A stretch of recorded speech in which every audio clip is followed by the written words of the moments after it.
Nah, just put me in the box. Just put me in the box.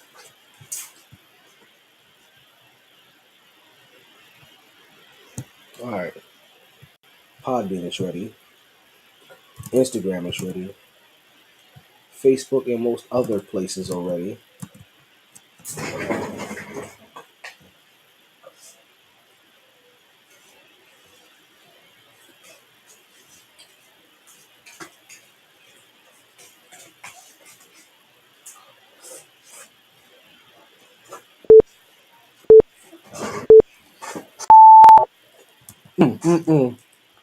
It's time.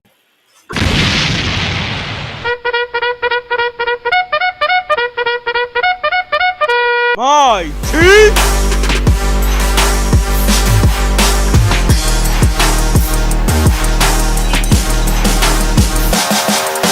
Everywhere we go, people wanna know who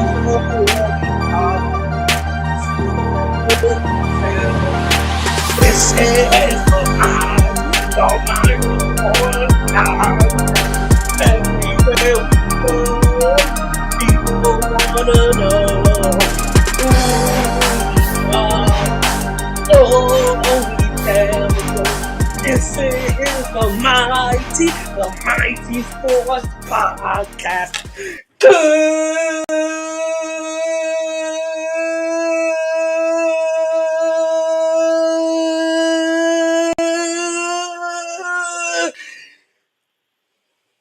Evening, and welcome to another episode of the MyT Sports Podcast. I am your host, the one and only Talent Dolma Taylor. It is another En Fuego day in the hottest city in the world. We're coming at you live and direct from Miami, Florida, adjacent. It is officially January 31st, where they said highs today were going to be 72, but lows is going to be somewhere about 58. It has been partly cloudy and nothing but sunny here in South Florida. And boy, do we got, my bad, I'm a little excited today. Trying to temper myself. I don't want to come off too high. Ooh, I wanna sex you up. TikTok, you don't stop all night. Make me feel so. Ooh,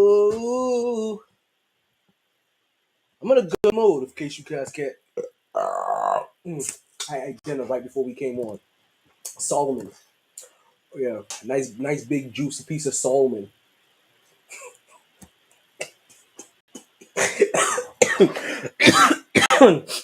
I'm so choke on my words saying that shit like that for real, for real.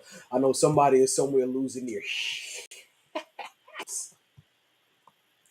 But oh boy, no, seriously, we have a big show for you guys today. We missed Monday. We missed Monday. Anybody that popped up the Shorkies on Monday, I appreciate you. Love is love, love is love, love.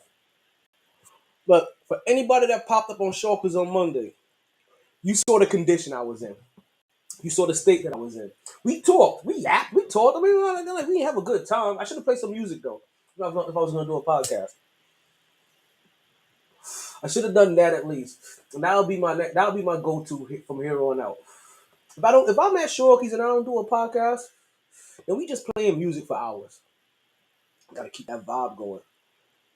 You know, I get vibe rolling on the I-95. Now, don't ask why. I like catching vibes while I drive. I get vibes while I drive. While I drive that I-95. I catch vibes. I ain't catch my vibes today until I got home. Oh, somebody sneezing? Ooh, big sexy. I gotta hit somebody out. Listen, if you get a message like, yo, how you been holding up, big head, from me, that means I miss you and I'm trying to, work my way back in. Oh shit, I'm wilding. I really am wilding today. But it's a good show to be wilding because I already told you guys, if I'm wilding and I'm smiling, and you guys have seen a smile on my face for the majority part of this year. Actually, you've seen a smile on my face all basketball season. But just like Mr. Grinch's heart, right? Once it grew 3 sizes too big. That's how my grin has been growing. we're supposed to have KJ popping up in the building.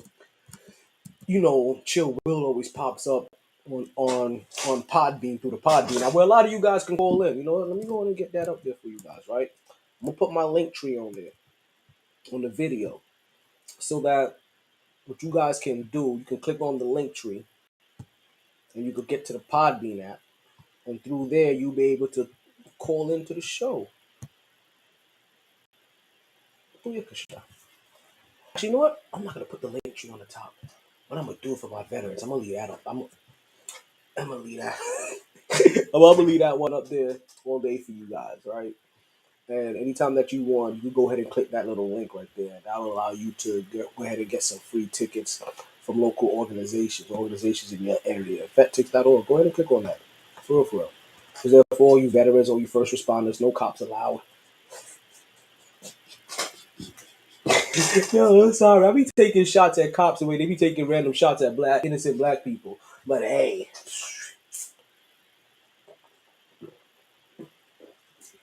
if it's your first time here on the show, it's gonna be some cussing. It's gonna be some smoking. It's gonna be some drinking. It's gonna be some thinking. And there's always gonna be a game on in the background, some way, some shape, or some form. Right now, we got Detroit Pistons versus the Cleveland Cavaliers. We had to have the Cavs on here for our senior Ohio correspondent, Chill Will. Whenever he gets up in the room, we will bring you guys in here. Chill Will is heavily known not only in the Ohio area, right, but he's also heavily known in the Podbean community. So if you're a Podbeaner, and you know if you're one of those Podbeaners, just like I happen to be a New York Knicker, right, Bacher fan. If you're one of those Podbeaners, then oh yeah, you should definitely hook up with Chill Will, right? Like Chill Will guys game on games on games on games. But we got a big show for you guys, all right? We got a big show for you guys. Like, Heat is getting scary. We got the Blue Chew promo code up there for you guys. That's already popping. I'll go ahead and I'll give out the official. Actually, it's also scrolling at the bottom. So for you guys out there, you gotta get a little bit of everything. We got the Blue Chew promo already popping at the bottom. That's scrolling, right? We got the link tree so you guys can go ahead and call in through the Podbean app. And over here, right? You got the Vettix, you got the Vettix QR code so that all my veteran friends can go ahead and get in on this as well. Right, listen. Knicks blaze the Nuggets, but they ain't just blaze the Nuggets. You understand? The Knicks blaze the Nuggets. They extinguished the Heat. They played the Jazz. They sunned the Hornets. Thank you. Oh, that's cool. Look at that. That's cool. I'm watching Cleveland do some stuff to get their crowd involved. All right, we're gonna keep an eye on this game. I got it. When KJ pops up, I have to tell him who is the player that tie up the game. he gonna he gonna laugh. Listen. If they lose, this is how you know it's destined for them to Cleveland. That is for them to lose because the player that hit the game tying shot,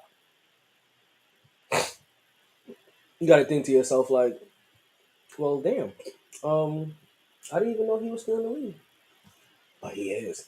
He is. We got the All-Star votes we got to talk about. Super Bowl is set, so you know we gonna talk about Baltimore and Detroit. The Bolt curse, Randall's injury. Knicks are streaking. The Heat are streaking. I mean, at this point, no matter if you're a Knicks fan or a Heat fan, there's more coming. Everybody's doing it. Donovan Mitchell has 14 points in the fourth quarter so far to add to his 18-25. So he has 39 points right now. He just hit that last shot for them. Candidates for Player of the Month. Let's show you who they have here. They have Jason Tatum. They got Donovan Mitchell, who is scoring less than Jalen Brunson. Right, who's at 28.9 points per game and 7 assists. He scored more and has 7 assists than him, and their team has a better record. Jason Tatum, who's had a worse January than the New York Knicks have had. Giannis Antetokounmpo, who's had over 500, and Joel Embiid, whose team is 500. So the only true candidates I see is Donovan Mitchell and Jalen Brunson. And we still have a better record than them. We put up a better record than them. So, yeah. It's going to be real interesting to see who the player of the month is this month. I'll be surprised, honestly. I'm going to be full hearted. Damn. This is sidetracking because we didn't start the show yet. Just to let you guys know, this is still the intro. I'm going to be real surprised if Jalen Brunson doesn't win player of the month. But we got a lot to talk about on the show, and we're going to definitely make sure we get into that as well. I should have brought the timers out here to make sure that I don't nalinga.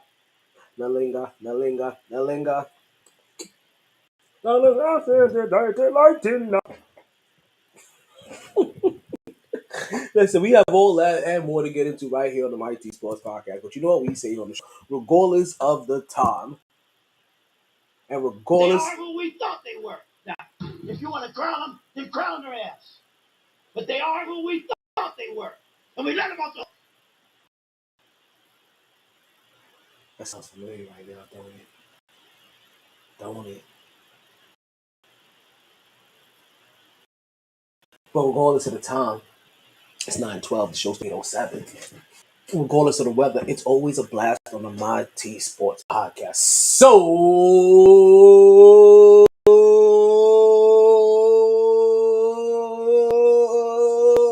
let him cook.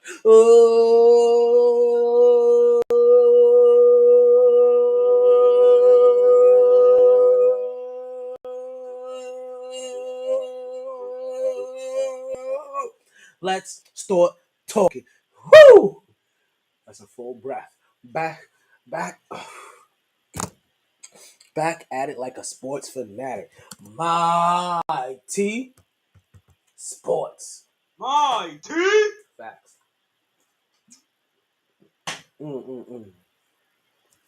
If you're the first time here, thank you again for listening to the podcast. But before we start and go into the sports, all right, we have to get our birthday shout outs. What we do is we give a little birthday shout out to everybody that had a birthday. This is the last time that we was on air. Last time we happened to be on air was on Friday.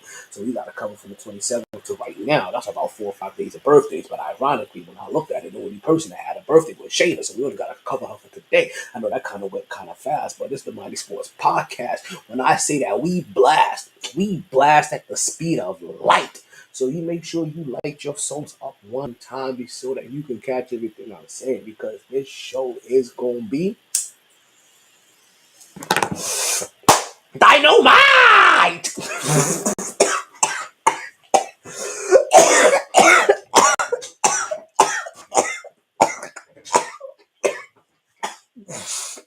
Oh, man. Hey, old DJ MyT, go ahead and drop that beat.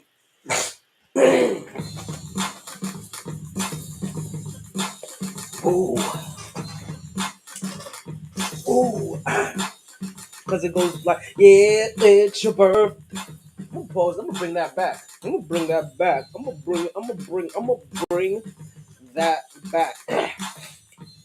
Because what I failed to tell you guys is that if you have a birthday or know anybody with a birthday from the 27th to now, you go ahead and start adding them. You start getting them into the show, right? You start tagging them so that they can hear their birthday shout out. Happen to miss them, right? Because you're listening to the show, let me know. Hey, I got a birthday shout out for you. Right? We'll pause real quick and we'll get them in here. I'll let you know that's something new for this year, season 9, 2024. I wasn't saying this on January 29th. But I feel like, you know what? With every new year, every new show comes a little bit of change. And if we aren't willing to change, then we can't get better. Know what I mean? So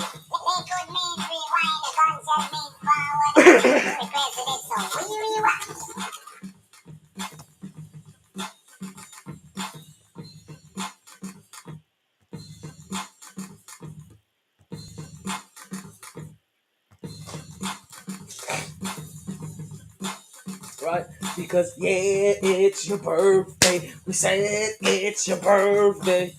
It's your birthday. It's your birthday. It's your birthday. But because it's your birthday, we sing happy birthday. Happy birthday. Happy birthday. Happy birthday. Happy birthday. Whew. like I said, we only got one birthday shout out today, right? And that happens to be one of my homegirls, right? Like, listen, like in a weird roundabout way, we kind of like family because like her little bro, I call my little bro too. You know what I mean? Because like he got a big bro that I call my big bro. You know what I mean? One of me on manos, right? So I want to say happy birthday to Shayna Hargrave. If I'm not mistaken, right? You dropped 2 hit singles.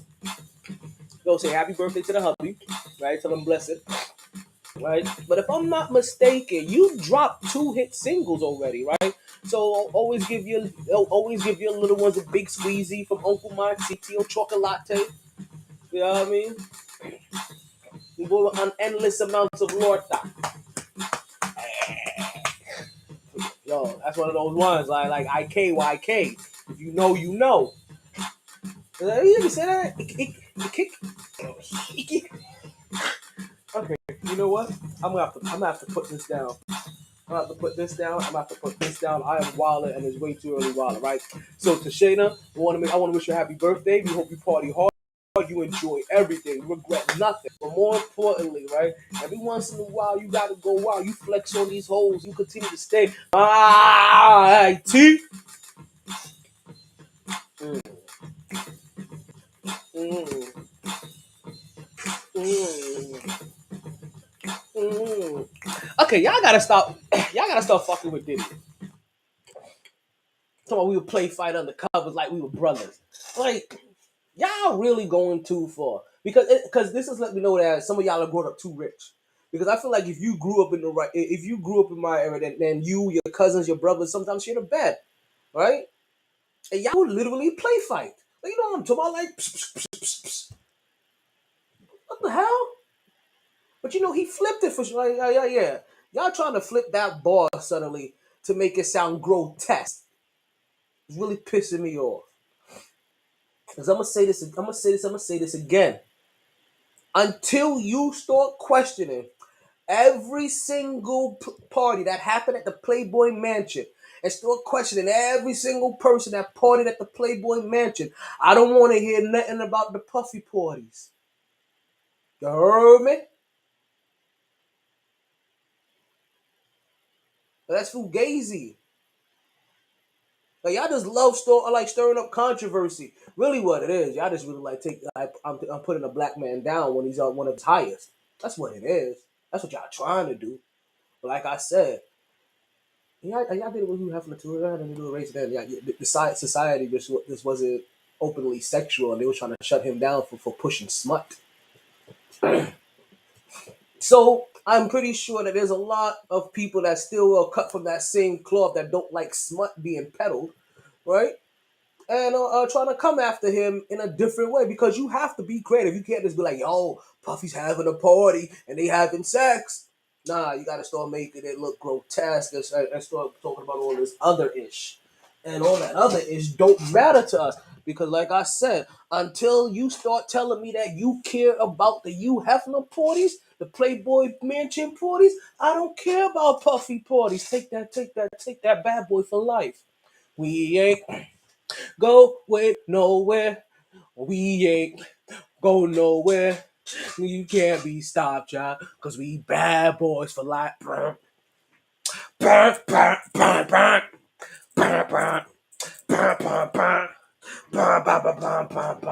we MyT for life. I'm really wilding on the show today. I am really wilding on the track today. What track is this? This is track 575. This is episode 27 of volume 9 of the podcast. 9 volumes we have of this. 575 total tracks. So we really been wilding today. But I don't want nobody to say that I didn't talk to sports. But before we even got to get to y'all gonna leave Puffy alone. Like I said, go look at you, Netflix, before you talk to me about Puffy. Like that's really all it's gonna be. Cleveland making their comeback. Actually, they made their comeback. Scores right now 125 to 118. It was close. I'm telling you, if you was a Cavs fan, you were a little nervous a while ago that Detroit was about to take that from you. They started surging. You had Kevin Knox. Like that was about to be the turning point to me. Y'all had Kevin Knox tie the game at 98 apiece. And then Detroit went on a little run and went up on you. But Detroit going to do Detroit things. And they gonna fail in the highest of moments or not be able to perform. And let's not talk so much about the Detroit Pistons. Let's go ahead and move this over to what was supposed to be, who could have been a Super Bowl contender, right? And that is none other than the Detroit Lions. As they played the San Francisco 49ers in the NFC Championship game. This is a game that Detroit dominated in the first quarter.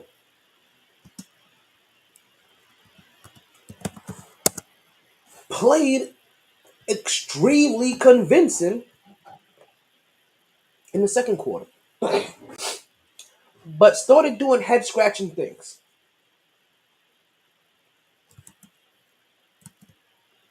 And he started doing the thing. Let's point this out first. What he did is what he's been doing all year. And that's risk it for the biscuit. And it has fired his team up. It has motivated his team. It's got them to buy in because they believe that he believes in them. And it's allowed them to play with a ferocity, right? That we hadn't seen from this Detroit team in a while. They make it to their first conference championship. Like, wow. They made it to their first conference. They made it to a conference championship before the Cowboys made it back. What we got down there, the link tree. Let's give you guys some sex pills. Don't want y'all jumping around like hey yo, what's going on, Danny? Hey yo.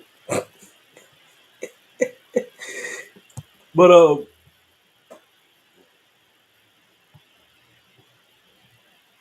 that's good.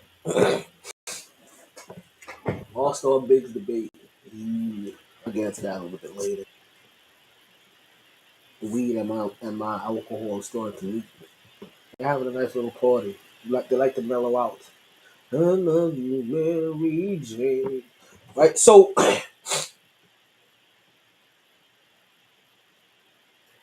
Dan Campbell basically he stood on business in a weird way, right? I think that's gonna be the theme of this podcast: standing on business. You can't really look at it any other way, but it goes by the old phrase: live by the gun, die by the gun; live by the sword, die by the sword; live by the pen, die by the gun.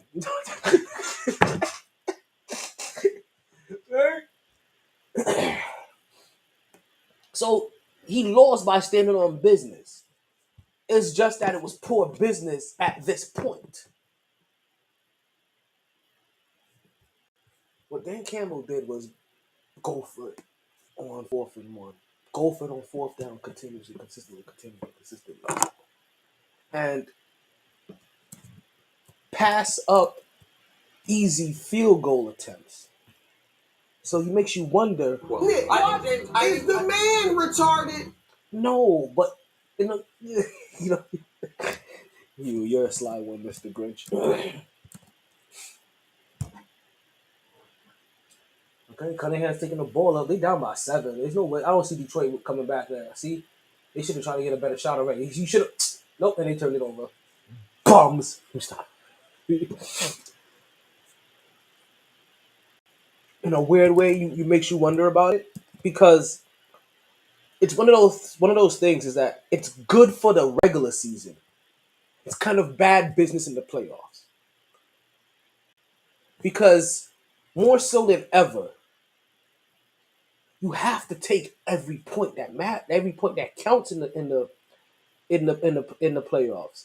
It's basically it goes down to We understand how you've motivated your guys to get here, but now we're here. So now you need to step it up and not just know how to motivate them, but realize what's on the line.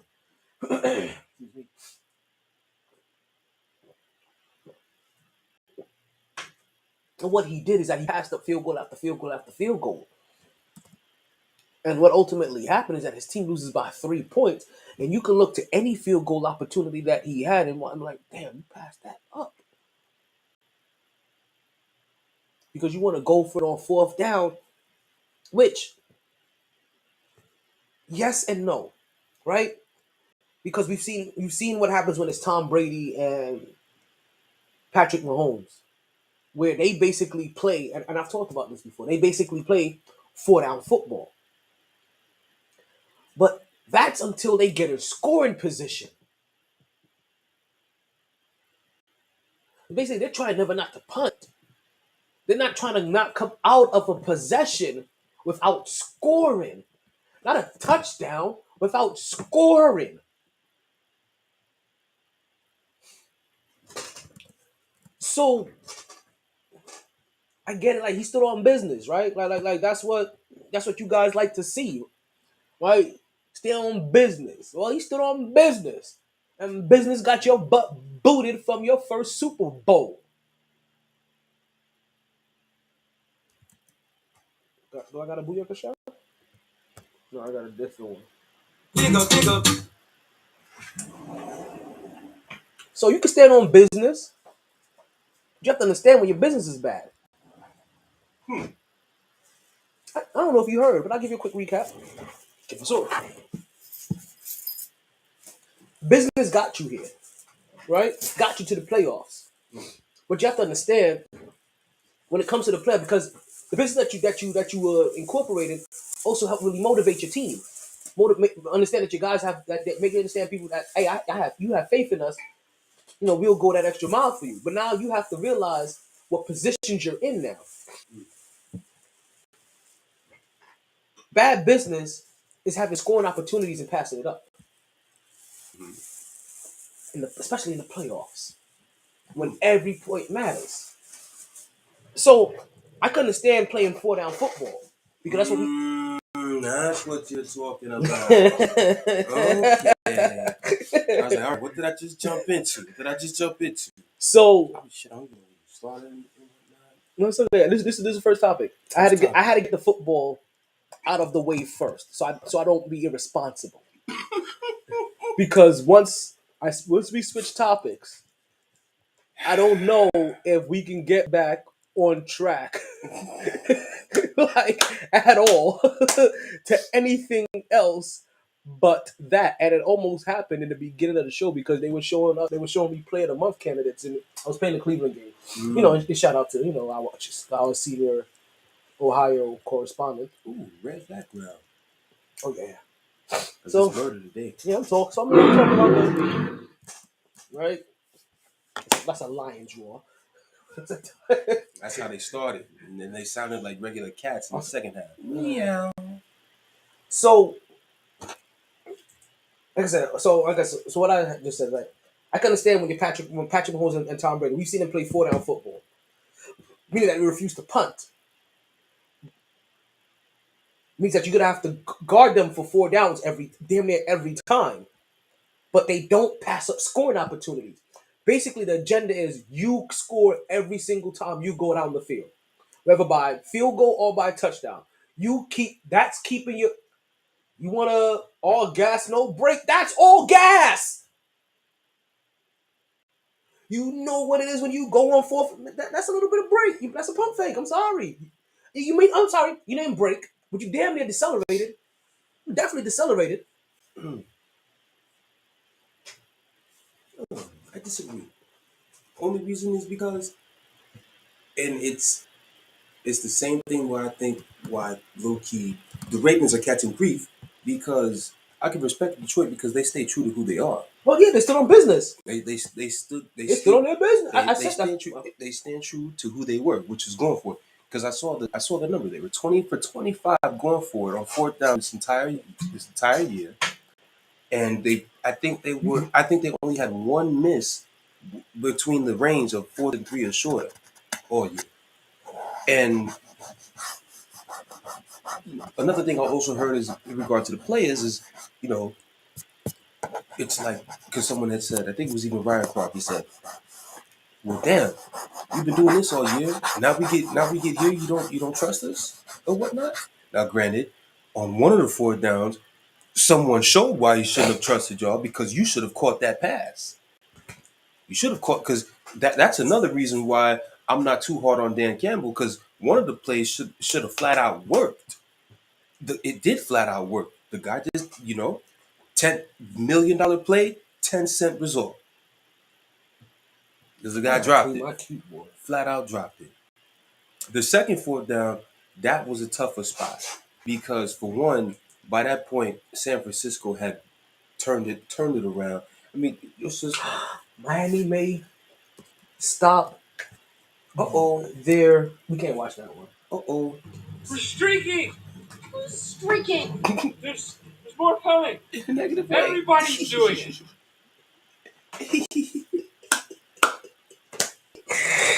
Oh, I'm sorry, Heat fans. Like, you gonna catch them all. You gonna catch them all like they Pokemon. If you got a problem, then Champion, get shit on! well, Get shit on! Get shit on! Your ass! Your ass! Shut the fuck up! 1v1 me, you pussy! Pussy! Fucking 1v1 me! You piece of shit! Yeah. Hoes. Cause we definitely 1v1 the shit out of y'all. No Vaseline. So No Vaseline. But the second 4th down though, not to just to get back. let's get back. The second 4th down is a bit tougher because San Francisco literally played. That was honestly probably the first time that like they knew exactly what was coming. So maybe you could have called. Maybe there's something you could have seen, called a timeout, whatever. Could have had better protection. San Francisco just made a great play on defense. Now the problem that I have with just putting everything on the 4th downs with Dan Campbell don't have anything with that tremendous rookie fumbling the goddamn football. Nothing with fumbling the goddamn football. That shouldn't have happened. You can't have that. Especially when they just went down and scored. They fumbled the ball, they got it right back, they went right back over there and scored. But another thing that could be put on Dan Campbell is you was killing them in the run game in the first half. Killing them. Murdering these niggas. Second half, you went away from it for some reason. Which I don't get. Like, I get wanting to put the nail in these motherfuckers, but get back to what you was really successful at in the first half. Keep running that football. Run that football to keep killing time, keep getting yardage. Those two backs are, the combination of both of them is crazy. And then you had the dude who came around the end around and was like, I was like, my God. But yeah, it was theirs for the taking. And unfortunately, Lions fans, that's just, see, L's like that suck. You wanna know why? I don't want Detroit to have no L like that. I want an L like that for the Cowboys. I want an L like that for them niggas. I want them niggas to be in that position thinking they about to advance up 24-0 and then just right there. L's like that should be safe for those niggas, not Detroit. So they gotta get their lumps. I guess I they gotta tell you, that's a hell of a way to catch a You lump. gotta catch your lumps. Listen, that doesn't mean that they're gonna win in the next 3 years. But goddamn Brock fucking Purdy. Yes. Second half adjustments were crucial. Yes. But like I said, when you gift the momentum back, in a weird way, that's what they also did. Is that it wasn't, and that's the thing about it. I understand, like, this is what you've been doing, but at some point, you just gotta go for putting the points on the board. Like, do that. I get it. Do that around midfield. Like, you know what I mean? Where you be like, nah, we're gonna come back defense, and you're gonna stop it. But I get it. When you on the scoring side, score. I get it. It's just they hadn't trusted their kicker. They've had shaky kicking, apparently, for what I was told. I mean, I didn't pay attention to the kicking 10 yards more than to the the extra kicking point. game like that. And then the other factor too, like, this is why I really can't kill them. Like, especially for the first one. if the dude catches the goddamn ball, like who knows what keeps happening on that drive, especially because all they got was 3. You keep that ball and you get that first down, you probably demoralize their defense to where you probably could have kept running the football, ended up putting another touchdown on the board. Now you make it 31-10. Now it's like, damn, Brock Purdy down 21. Can you do it? Can you do it, son? Can you do it? So since we handed out passes, right, I'm gonna have to. Oh no! Oh no! I've already told. I think I told you guys, and I was not joking about this. I am not blaming Lamar for that. Now this is definitely on Baltimore, right? Like in all seriousness, this is on Baltimore. Whoever you want to put it. But I don't blame this on Lamar Jackson. I blame this fully on Odell Beckham Jr. Let me get my cup because I need to have a drink in hand for this crazy foolishness that you about to see. Odell Beckham took them on another boat trip. After knowing what happened with the Giants, he took this Ravens team on a yacht trip. Knowing good darn well what happened the first time he did this. What yacht trip you going on? Yes. Yes. Yes. Pull it up. Pull it up. Because everybody would have knew about that. Pull it up. Odell Beckham, Ravens boat trip.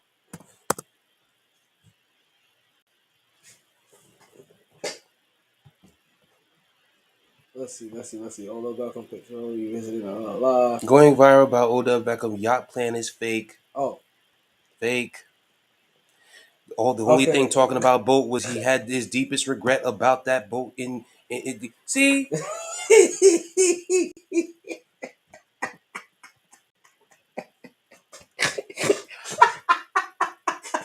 What? About to blame a man for something he didn't even fucking do.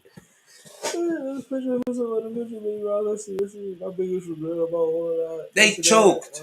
That's what happened to the Ravens. They choked. They all choked. Defense choked beginning of the game, but then got it together. But the level of choking the offense did, they saw the Chiefs go right down the goddamn field, and they said they panicked. He said he didn't even regret it. He said we had a good time. You're lying. The whole thing says regret.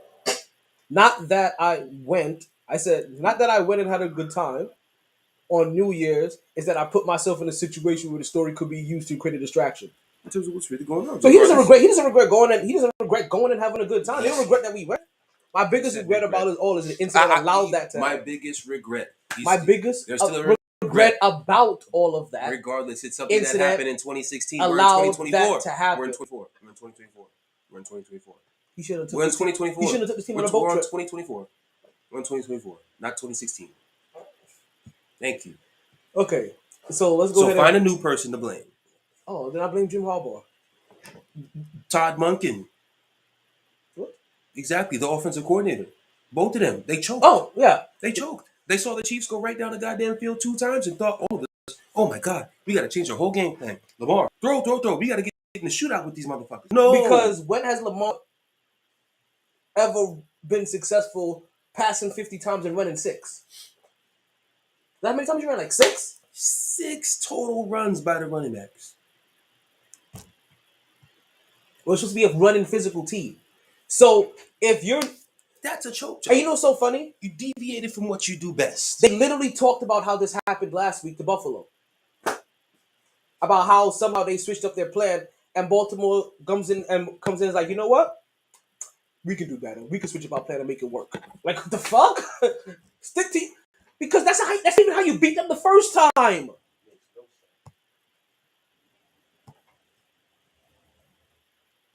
But, you know, Kansas City gets in front of teams. They start putting up those points.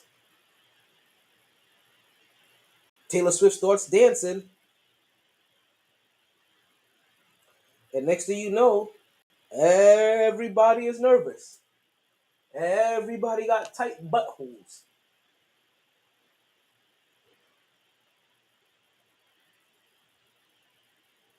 And they are literally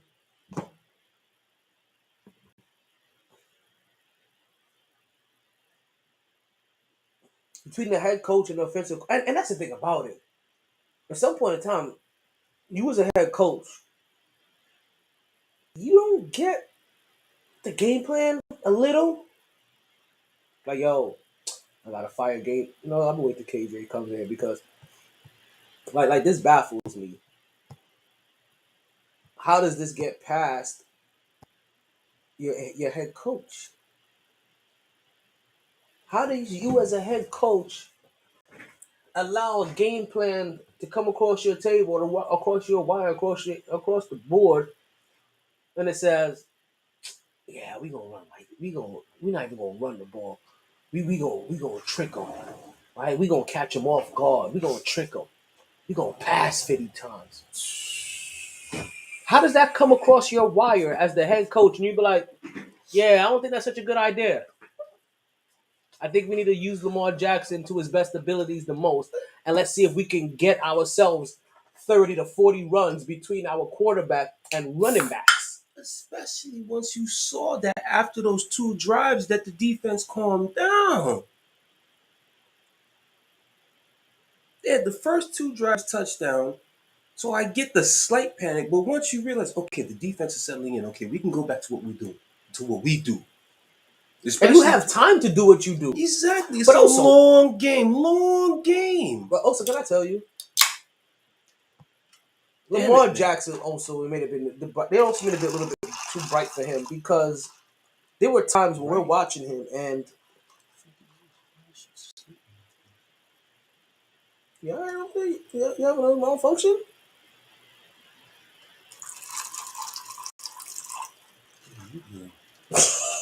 I was like, what the hell's going on? Shit was pouring inside the cup. Like, what the fuck? There was a play where Lamar Jackson is basically scrambling, and he wants Flowers to go downfield, even though Flowers had popped open already, right? Then he came back and was open, but he wanted him to go back out. And you see the defense coming, and Lamar froze. Didn't run, didn't evade, didn't throw the ball away.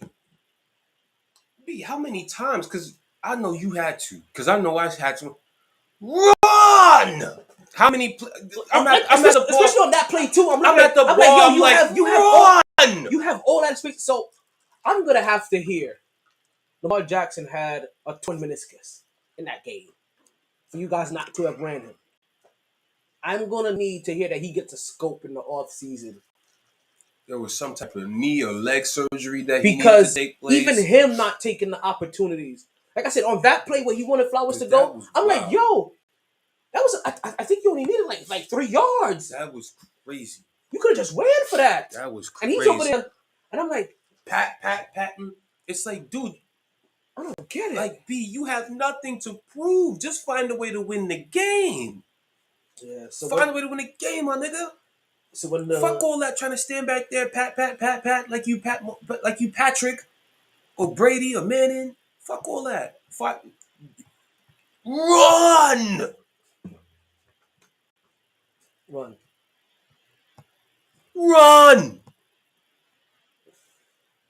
Damn it. Yeah, so when you have a reporter asking if you try to do too much, and you're like, I try to win. You're like, do you think that's doing too much? I'm like, yes. The way you were trying to win. What's going on? What's going on, Poe? Poe's watching through YouTube. It looks like that's what's up.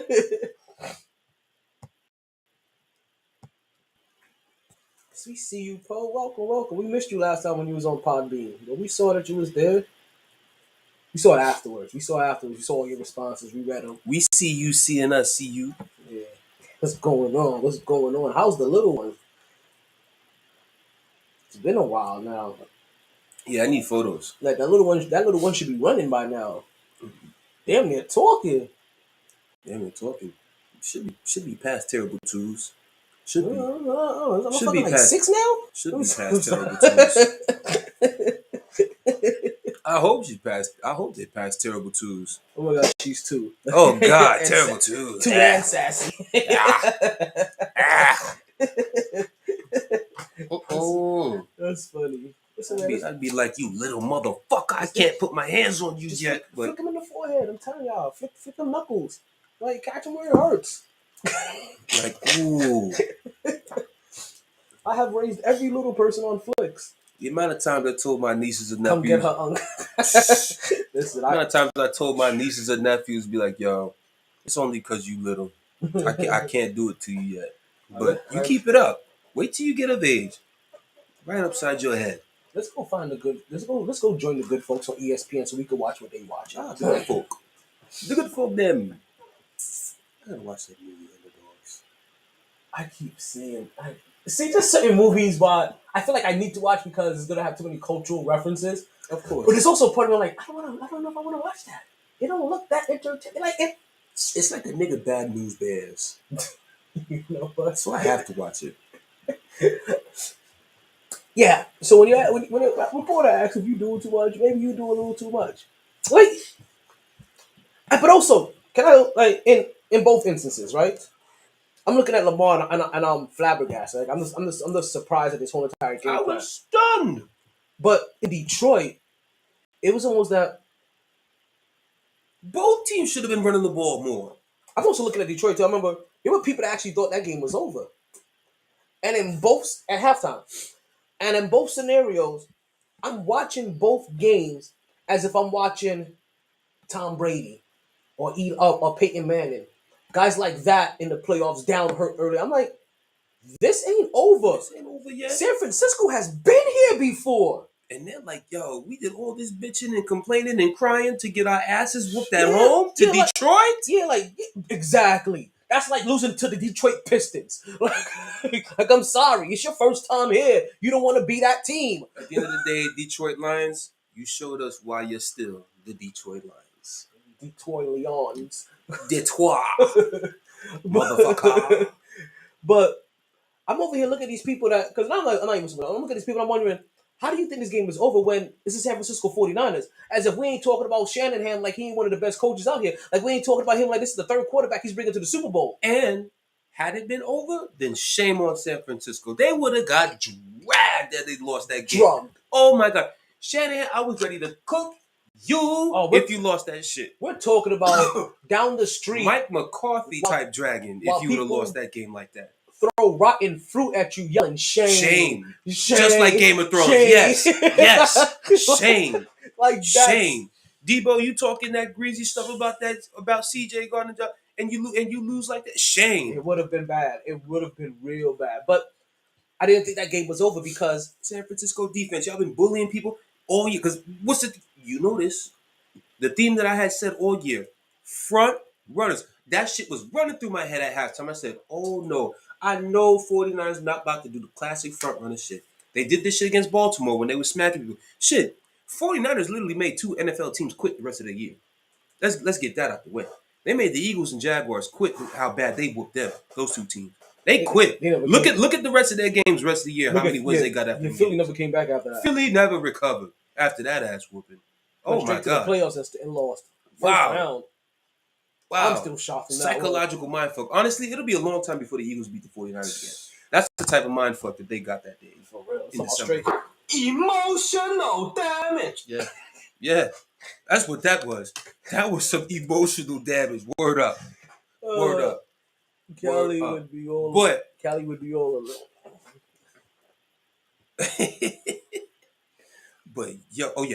be all over San Francisco had they lost that game like that. Mm-hmm. But I was like, y'all better not do this front running shit like the Cowboys did, like the Eagles did, like who else? The Ravens did, like a good amount of these teams. You you bully everybody, but the moment somebody hits you in the mouth and jump on you, you don't know how to fight back. You don't know how to play football. But a funny thing happened in the second half. They went Super Saiyan. They were like, oh, Just like a saying, That and defense? we come back stronger after we get our ass whooped. They came back stronger in that second half, and just chip away. And you just saw Detroit kind of go away from what really made. I mean, in a way, it's like they went away from it, but they didn't. It's like you did the things that made you, but you didn't do all the things that made you. I said for 2 weeks, nobody can say nothing about Brock Purdy. For 2 weeks, nobody can say nothing about Purdy. He did exactly what motherfuckers wanted. I want to see how he moves when a game is tight. Well, check the Green Bay game.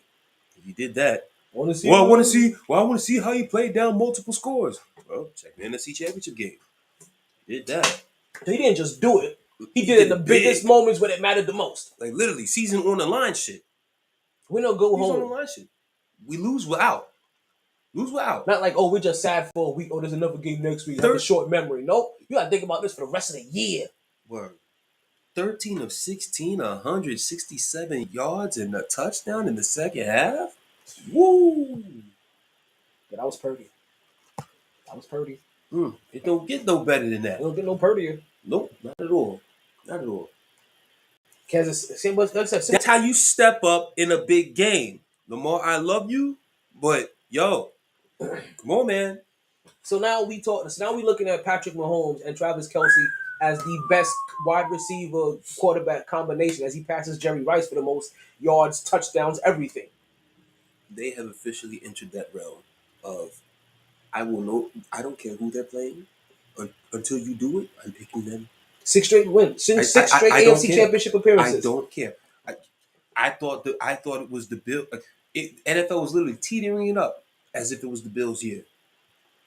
Get them out of here. And then when they had him lined up for Lamar, and I think in a weird way, like culturally, everybody wanted Lamar to win. I believe. It felt like they were going to and also, all them OGs out there. Shout out Ray Lewis. Shout out Ed Reed. Terrell Suggs. Anquan Bolden. All of them were out there.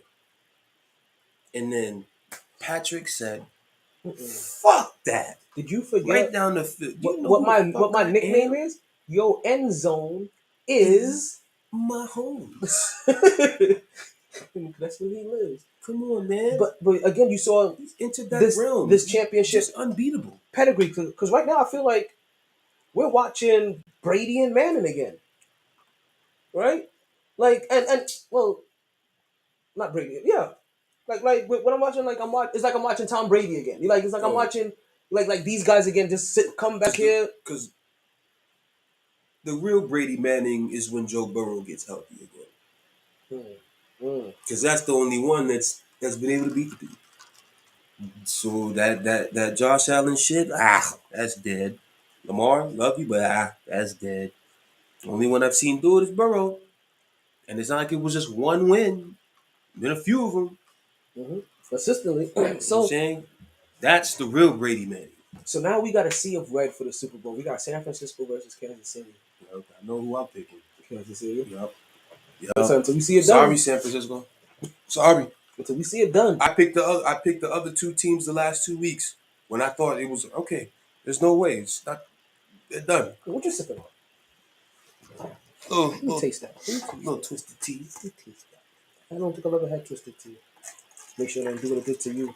It's a perfect chaser. Chaser on what?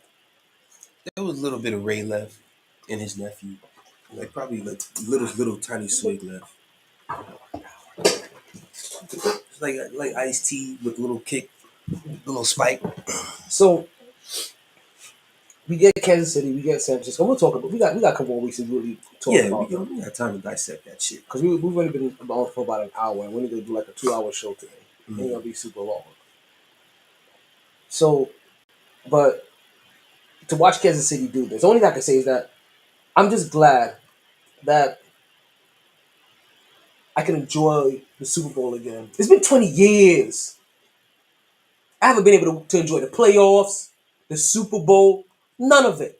Because you know how nervous you are watching, like all of these games. If they were playing Tom Brady, and they were down, I couldn't sit here and be like, oh, this game. I'm like, nope, just wait, just fucking wait. What happened to Detroit would have happened if he was playing Tom Brady. Like, you understand? Like, what happened to Lamar would have happened if he was playing Tom Brady. The amount Like, of times. what happened to the Cowboys would have happened if it was like, it wouldn't have mattered. Like, you would have watched Lamar and be like, just wait, You know how it's gonna end. just wait. You know how it's Sick of gonna this end. shit. But I can enjoy this. So I'm so glad I could finally enjoy this because I've loved Andy Reid, right? Love Andy. And the moment I heard what Patrick Mahomes was coming out of college, I was like, oh, I think I'm already in love. And he's going to Andy Reid because you know how I feel about quarterbacks that have baseball backgrounds. Baseball background, black. Yes, he's black. Don't Love- he have, you like, love is it to him see that it. has a brother that plays hockey? No, who is that? He has a black brother that plays hockey. I don't know. Does Clay Thompson's brother play hockey? That wouldn't surprise me. To be honest. That would not surprise me. Somebody? No! I think it's Quentin Grimes. Quentin Grimes. Hold on. It's a Knicks player. Hold on. Quentin Grimes' hockey brother. Oh wow! The fucking Heat decided to win a basketball game. Finally. We was worried about y'all niggas. Well, not really, but y'all were on life support. There we go. So Grimes was born to Tanja Marshall Grimes. His older maternal half-brother, Tyler Myers, is a professional ice hockey player for the Vancouver Canucks. I don't know why I said Canucks like that. I knew it's always because his name isn't. So maybe he has a white brother then. Hold on. Tyler Myers. Hold on, let's look this up. There goes his brother. So I had it completely wrong. Wow. His brother is super white. He's the black one. He's about as white as his damn shirt. Oh god, he's about as white as oatmeal. Hey, yo. He's about as That's white as that's the thing that crazy. he skates on, that people step on and put up their nose. I feel like he skates in Skechers. Okay, let me stop. I don't know how I got over to the Knicks so easy, but I just want to say that I'm going to enjoy this. I'm finally going to be able to enjoy a run, Super Bowl. like I'm actually enjoying the Knicks run. But before we get to fully Knicks, I got to be responsible, right? We have to at least talk about the Miami Heat a little bit. Just a little bit. Exactly. Because things have been getting scary in Miami. Literally, Super physically, scary. super metaphorically, because they were getting rid of Kyle Lowry because he wasn't being productive, and they realized his fat ass was useless. Right? Fucking telling people. Fucking Teletubby ass nigga. I was telling people that before he even went to Toronto. Like, I'm sorry, Fucking Teletubby ass nigga. but so they get in Scary Terry. And Scary Terry, he's been holding it down for Charlotte, at least scoring wise, with the absence of Melo Ball. Right, put up about 26 points per game, which is what has been the allure to get Scary Terry. You're looking at him like, okay, when given 40 shots a game and when in point guard, he could put up 26 points on average, or whatever it was, 23 points, 26 points. I don't like Instagram giving me these countdowns, but these let me run for a full 2 hours. They counting me down every hour. You don't stop playing with me. Now, that trade was supposed to help the Miami Heat get over their losing woes. Because they thought they was going to be able to get not only a defender, but somebody that they thought fit the Heat culture. I still don't know how he's been fitting so far. But somebody that fits the Heat culture and also can score. I don't know if I said that twice.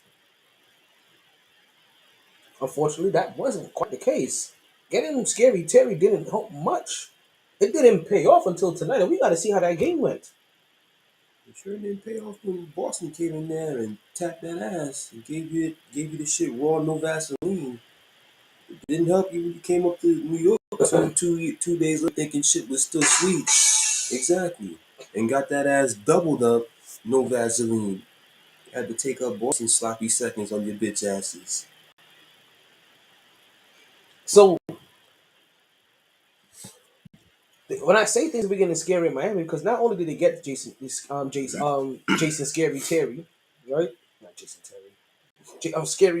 Terry Rozier. God damn.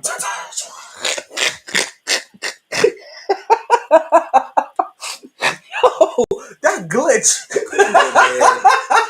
Come on, man. That glitch. That was that 2K glitch right Yo. Scary Jason Terry. Yo. You out here trying to get verified. You fucking up niggas' names Oh my God. and glitching like the 2K glitch. Yo. Yo, I'm telling you, that's before and after in my head. That's that before and after. Jason Terry Rozier. Oh man, like Carmelo Anthony Davis or LeBron Harden. Before and after. Is it a Jeopardy category? Yeah, it's a Jeopardy category. So I always think about this in sports. Like it's always in my head. Like, so everything I just reeled of them, they're always weirdly in my head. Carmelo Anthony Davis. I hate you, son. LeBron James Harden. Like Chris Paul Pierce. Chris Paul George? Like who you would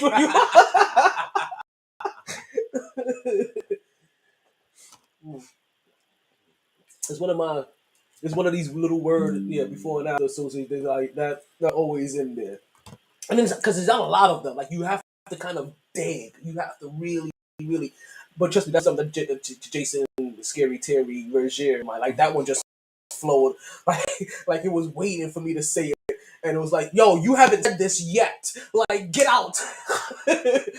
It's like my subconscious was like, "I am tired of holding on to this for you." Here.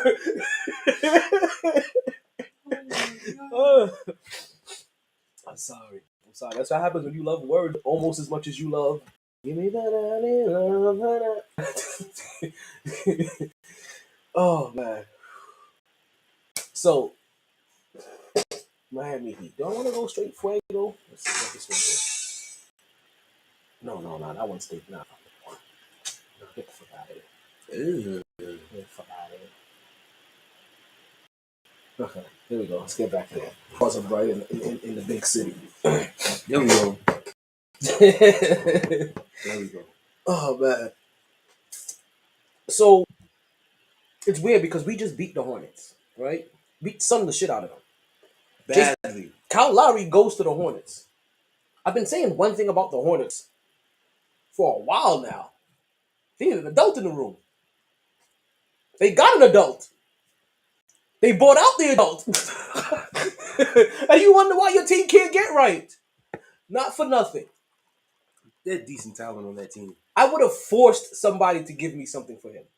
I don't care. Utah would have given you something. Oklahoma would have given you something.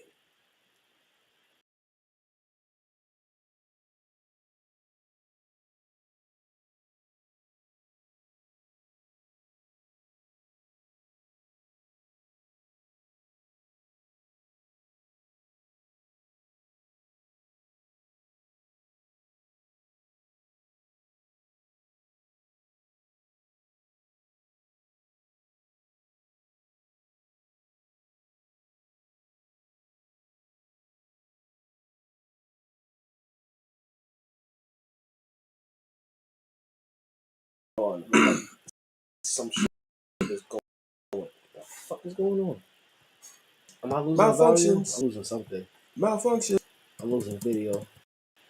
Everything else is Malfunctions. good. All right. Not quite sure what's going on there. Oh, we're back. Back here. Malfunctions. Where would I look see that at? Right here? Okay. Look at me. Looking like a 42-year-old man trying to figure out what's going on in the screensaver. Like what? How do I get this thing on? Hey, you there? Can you see me? Can you see me? Can you see me?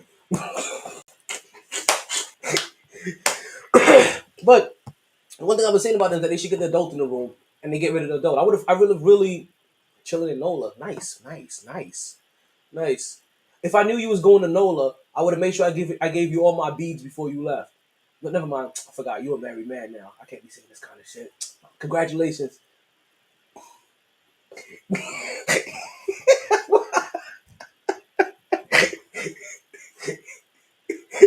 What? What? Thank Okay. you. So, yeah, I would have forced somebody to give me something for him. Anything. And part of the reason is because I would have forced him to be there that year. And to be there for the influence for my locker room so that hopefully I'd be like, yo, I need February 12th back. It's like, no, my nigga, you're not going back to Miami. Oh, You're not going back to oh, Miami. flow. Oh, okay. Oh, nice. Nice. What's that? Wait, what is that? Oh, wait. Oh, you gonna be on the Coast Guard float in NOLA. Oh, I definitely should have given you my beads. Achoo. Shit. Allergies. I've been drinking. They're gonna glitch again. So, yeah, I would just, so I'm not gonna stick here too much longer. I would have just forced them to be there for that whole entire year. Hopefully that he can help guide this young squad that we have to be a little bit more mature, a little bit better, more united, or whatever. Because when the New York Knicks come into town, right, and it's a sea of blue everywhere. Orange and blue skies. I want you guys. Oh, yeah. See what you did? I see what you guys did there. Right. I want you guys to remember this because there's no way that you should be hearing what you're hearing on your home court. And that's it's been a couple of places. But you should take that personally, right? When you get a sea of blue everywhere. And see, I have to buy some. I can tell.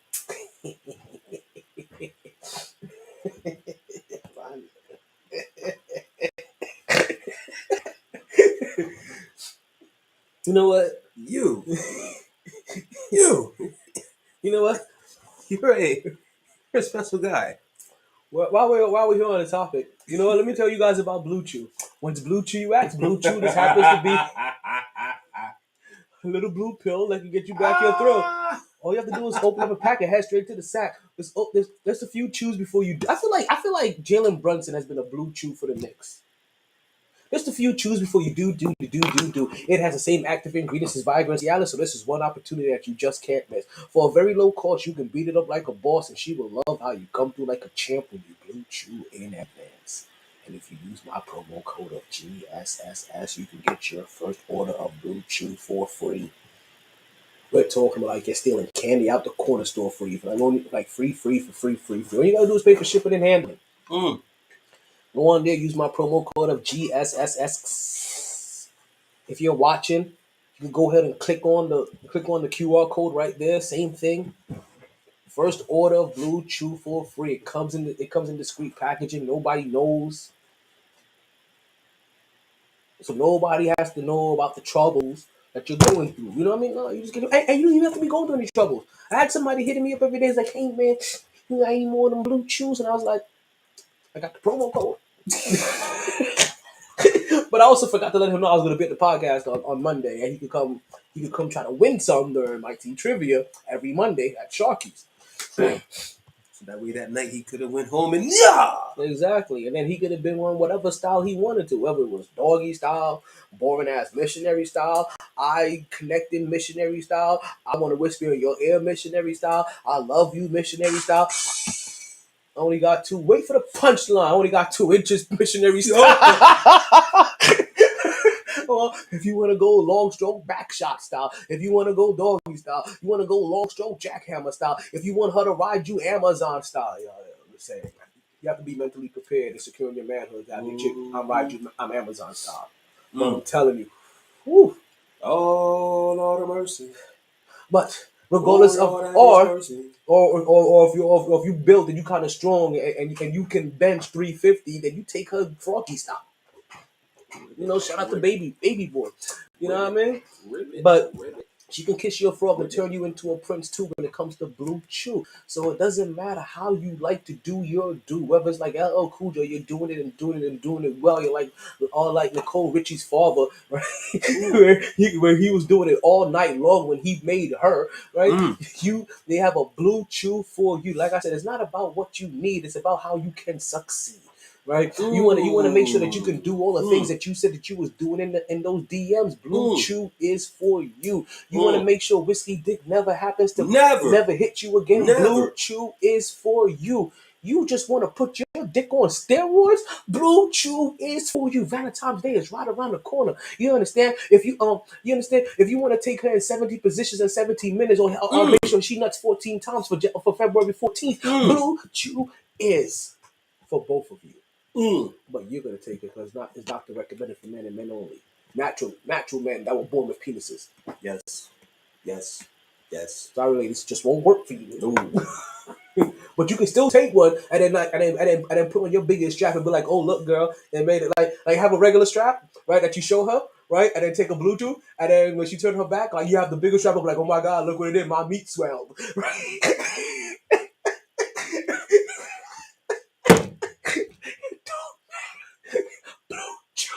It's for you. Just because all you have to worry about is chewing it and then doing it. Simple. Gotta stop ad-libbing this commercial. It's getting longer and longer every time.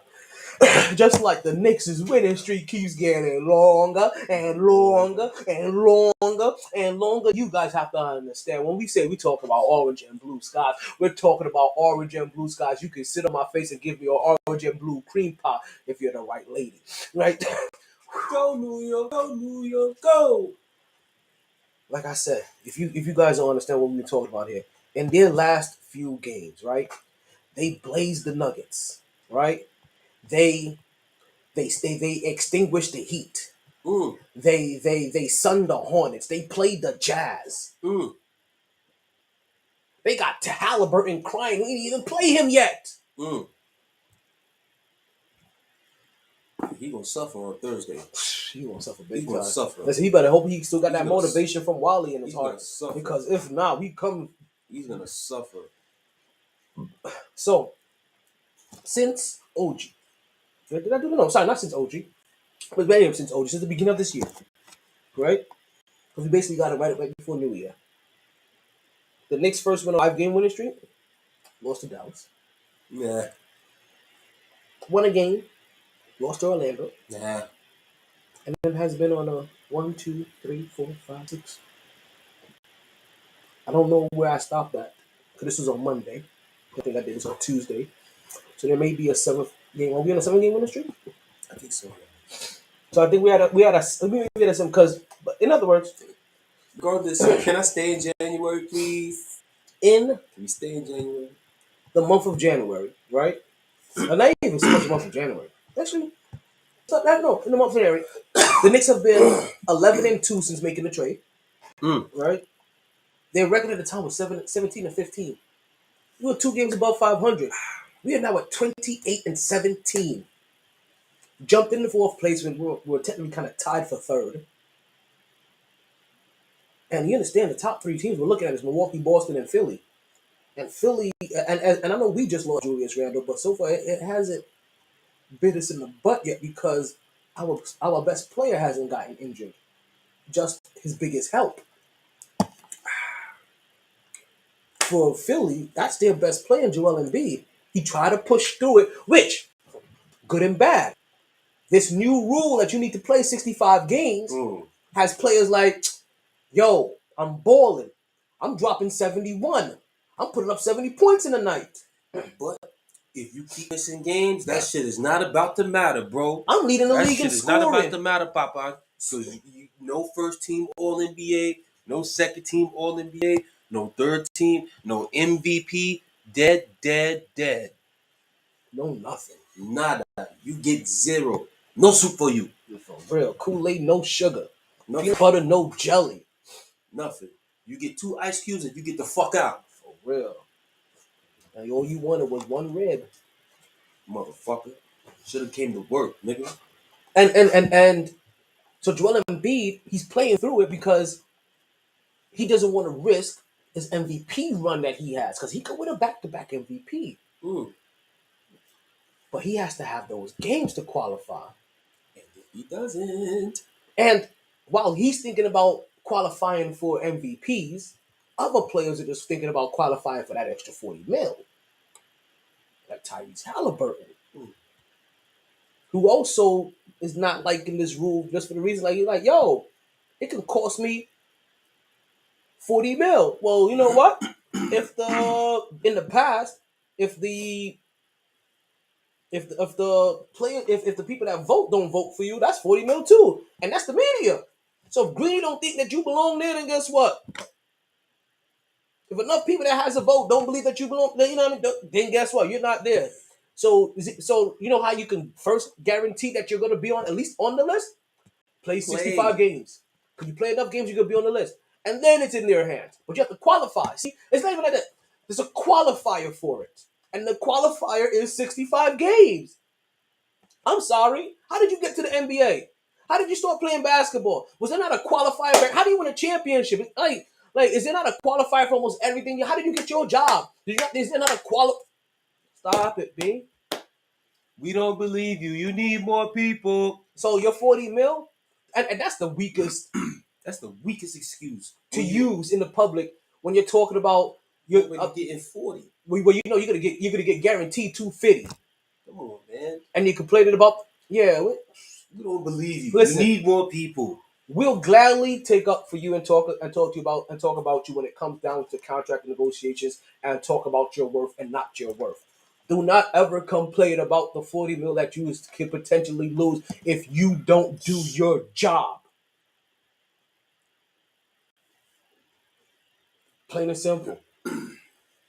This is where you will lose. Show me the employer that's happy that their employee is missing 25% of their games. And show me the employer that is thrilled about paying an employee that is missing 25% of their games. You show me which 25% of their job.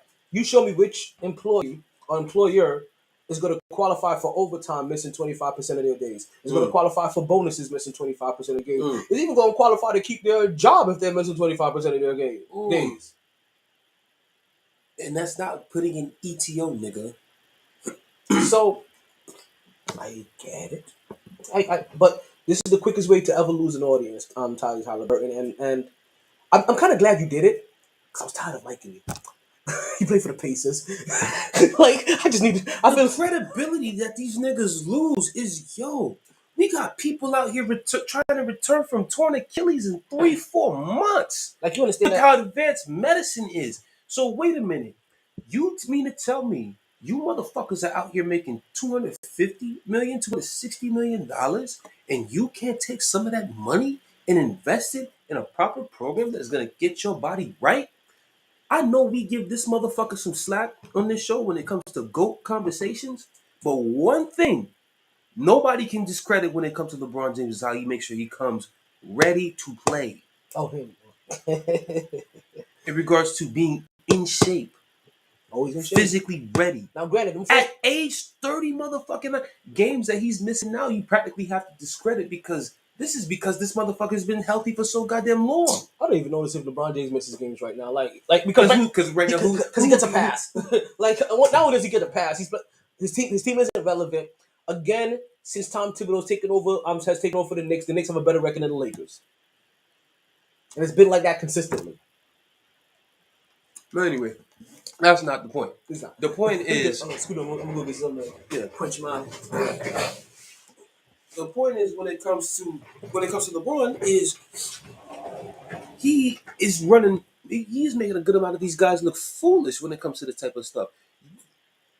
The man spends at least $1 million to make sure his body's in tip-top shape year in and year out in the offseason, and he's typically one of the guys who play the most games in a year.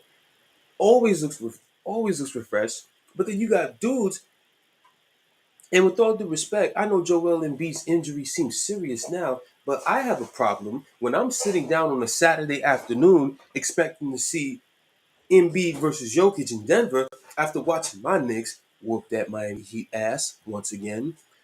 After watching my Knicks on a Saturday afternoon, I'm like, oh shit, those two about to play. Let me watch.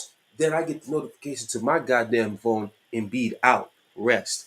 What? This man hasn't played in Denver since 2019. What the fuck is going on? I don't want to hear no, it's been just 5 years. Like, it's one game. 5 years? 5 years. I'm pretty sure everybody can attest that they're a different person from 5 years ago. Like, come on, man. You can't have that excuse. So you're always hurt. You need rest and whatnot. Your body's not right. Your knees not right. Whatever. But yet at times you're sitting on training tables, getting your ankles taped with a goddamn Big Mac in your hand before games. Thank you. Literally. Make it make sense to me. Make it make sense. You need rest. You need this, that, and the third. But before a goddamn NBA game, you're getting your ankles taped, sitting on a training table with a Big Mac in your hand. Yeah, I don't understand how come more players have not, for all the things that LeBron used to do, right, and meet with players and was willing to collaborate with. I'm surprised more players haven't adopted his off-season regimen or just recovery program, period. It's shameful. There are too many medical practices that you could do for your rest and your off day in between. We should not be worrying about rest right now with how advanced technology practices to make sure you're on point are in everything from different stretches to different So shout out to all the workout Iron Man regimens. in Your the dieting. shout out to all the Iron Man in the NBA, like which is basically half of them are Knicks players. Literally. And Mikal Bridges. Literally. Randall's only out because of that fall on his damn shoulder. Otherwise, he would be missing no damn games right now. I Joel Embiid, like he went on and played, kind of hurt. You saw him dragging his legs, but then somebody fell on his legs and then bam, couples it. But then Motherfuckers be out here talking about being worn out and shit. Worn out. Like I said, all these avenues of recovery and stuff like that. Get out of here with that. Get out of here. Get out of here. not for nothing, and players of the past have made it so that it can get to this point. But you guys have the easiest trip when it comes to travel, recovery, trainers, everything. You have everybody there to help you keep your body right. So, what if your body fails you? It means that you're not meant to for the NBA. So that's your longevity. We don't need to keep on to you because I feel like we found ways to hold on to bum injured players. Yes. And I feel like it's crossed multiple sports. That's basketball, but I feel it more in basketball. Like we finding ways to hold on to guys that normally would have been out the NBA already, and we would have cycled in new talent. You know what I mean? So we're finding ways to hold on to you bums longer, and we don't. And I don't feel like you guys are doing the necessary stuff with the amount of technology to be able to take care of your bodies because so many things are provided through the facility and through the league and everything else that you're not doing your part. Like Zion. Oh my God. I don't care how much his team has recovered from it. That motherfucker is still a fat Fareed. It's shameful. It's shameful. But these motherfuckers be resting and crying about how many games played and all of this stuff. That's why I never want it to Cut go it from out. 82 games because if you Never. can't, because that's part of the litmus test. See, it's these guys like, and I never heard Joel Embiid say it, but it's the guys like Joel Embiid that probably would sign off, or Tyrese Halliburton will sign off to go to a 65 game season. Why? So you can find a way to only play 50? Before you know it, we're gonna have a 16 game NBA season. And that's the thing about why they're not doing it as well, because if you can't play 82, you're gonna have guys eventually that your body will get accustomed to only 65, and next you know we're gonna have this talk about 65. And if you did it once, why not do it again? But you know what? Every time that talk, I'm glad every time that talk comes up, you talk about, well, do you want to lose an extra $40 million a year? And we know that answer. At the end of the day, yo, 82 games, you have to play 65. You do the math, that's 17 games. You have 17 of these things to play with. 17 of them. But if you take care of yourself in the offseason the way you're supposed to, but see, here's the fucked up part. Most of you bastards who be getting hurt, Anthony Davis, and now all of a sudden I've only missed 3 games this year, Anthony Davis, it's gonna be like, oh damn, he must have really took care of himself and whatnot. But damn, does that mean you were not doing that this whole time, nigga? But yet, y'all be pulling this bullshit about wanting to miss games and stuff like that. But at the same time, want to have your hand out for people money Mm-hmm. and shit like that for those missed games.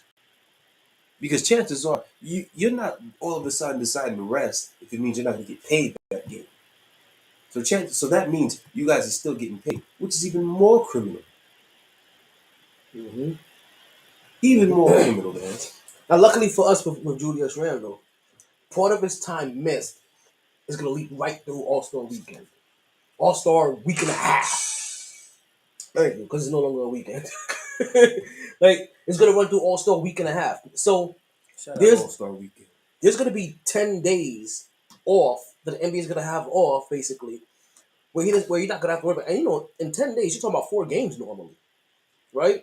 At least. So you're talking, yeah, At least. so you're At talking, least. anywhere between 4 to 7 games that you don't have to worry about anymore on everybody, right? Not because if you're a Knicks, if you're a Knicks fan, because it's so funny as I'm listening to New York radio recently, the buzz is there, right? As football is coming to the buzz is there, the excitement for the Knicks, but also the people that have the same old shitty ass storyline because they don't really watch. They can only go by what I'm just worried about, Tibbs being too stubborn. No, Overplaying the guys. like you're overplaying minutes. Oh, Oh my god. also this, I heard this coming up about, well, Garbage. Tibbs doesn't really like to play young players, so we think we need to get some. I'm like, what are you talking about? The whole team. The whole squad is young. This is so What are crazy you talking because about? people act like he didn't have Derrick Rose when he was young. People act like he didn't have Jimmy Butler when he was young. People act like he didn't have Taj Gibson, Joakim Noah, and all these guys while they were still on their rookie contracts, and he played all of them. And yes, he is going to play you minutes because he's going to force you to take every game seriously. And do you not? And if you're a fan of a team, do you want your team taking off games? Listen, at least you know whenever you buy a goddamn New York Knicks ticket, there's a good chance you're gonna see every motherfucker who you care about playing. And whoever playing, they're going to give you 182%. Not crying over the fact that they need to play all these games to be getting accolades and whatnot. You didn't hear Jalen Brunson crying that he didn't that he didn't get voted as a starter for the All-Stars team, even though he just went and bust ass and just continued busting ass. to the point where he'll end up in the MVP conversation. Fully in the MVP conversation. Fully in the MVP conversation, where where no one will look at you crazy when you say it. Shit. Team third in the East, and now Julius Randle probably out for at least a week, 2 possibly. Let them keep winning and whatnot. All right. You won't be able to ignore it ever. Because somebody tell me who's the definitive MVP right now in the NBA. Who?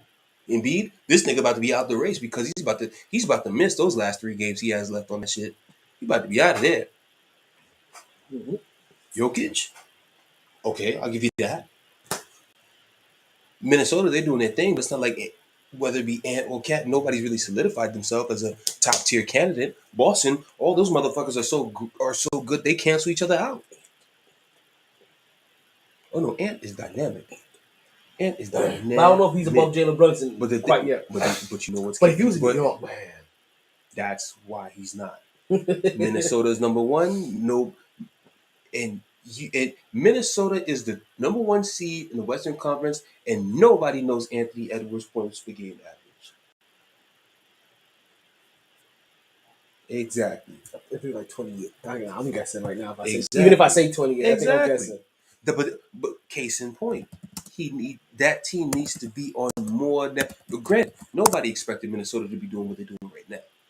They didn't expect it. But because, and this is why the NBA needs to adapt flex scheduling, because we need to see the goddamn Minnesota Timberwolves. We need to see the goddamn Oklahoma City Thunder.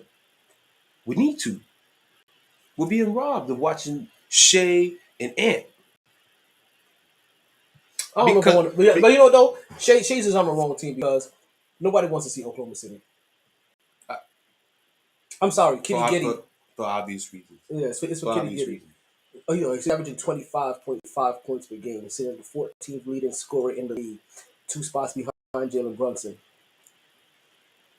Nobody's talking about that type of stuff. Nobody's talking about that. And don't give me the Clippers. I mean, shoot. With all due respect, hey, it's good they're doing their thing. But those motherfuckers, like I said, Tyrese Halliburton, you want to be mad at whoever the fuck for why these rules are what they are? Whenever you see the Clippers, you should bust their asses. Because them two guys, them two superstars, leading catapults. Interesting. I want Donovan Mitchell even more now. You saw the first stat that I saw him on? I'm at the point that I'm over that. No. I'm like, I'm not. Donovan, you can say this. You see this? Minnesota start struggling, please. No. You see this? Minnesota start struggling. And you see this? Come on, that. He talked about his defense. He's definitely a Tom Thibodeau guy.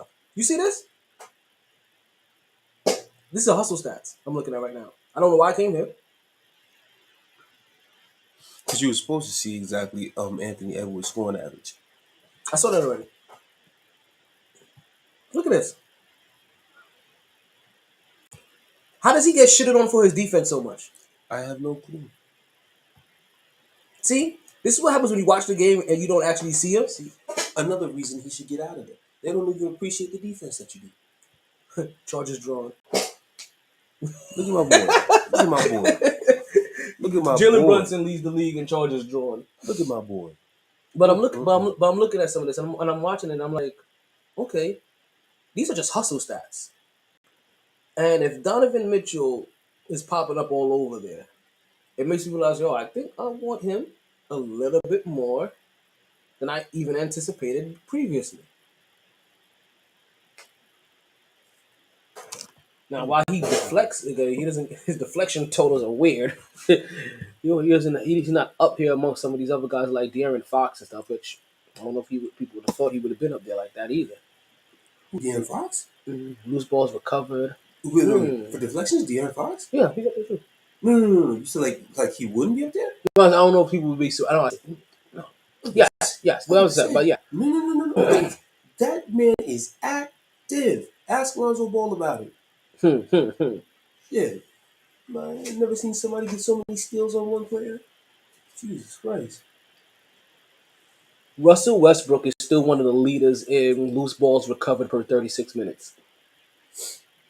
Shout out to Russ. I see he's going to be another person I'm going to be defending for a long time. Chris Paul ain't better than Westbrook.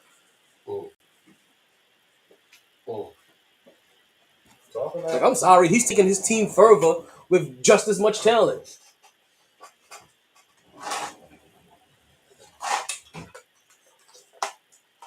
So, I'm sorry. This is just me really, really, really still can't understand how anybody has Chris Paul over John Stockton in your all-time point guard list or all-time list anywhere in shape category. Because I just keep finding people that I know are better than Chris Paul, and I'm like, how do you guys have his guy so high when he's not even better than these guys? He's not better than Jason Kidd. He's not better than Russell Westbrook. I don't get it. The love affair for Chris Paul, I don't understand.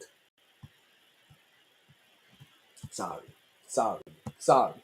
This is just me going off topic because I'm happy right now. See, you understand? There's a lot of people that are miserable, and I'm happy right now.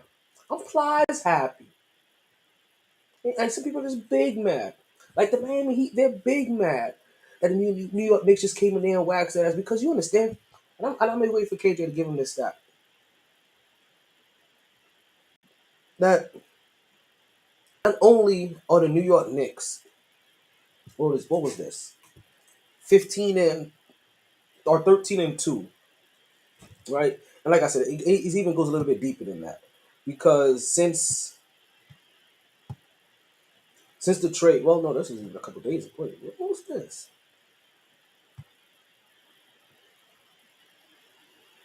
Okay, so this is between the beginning of the year and the trade.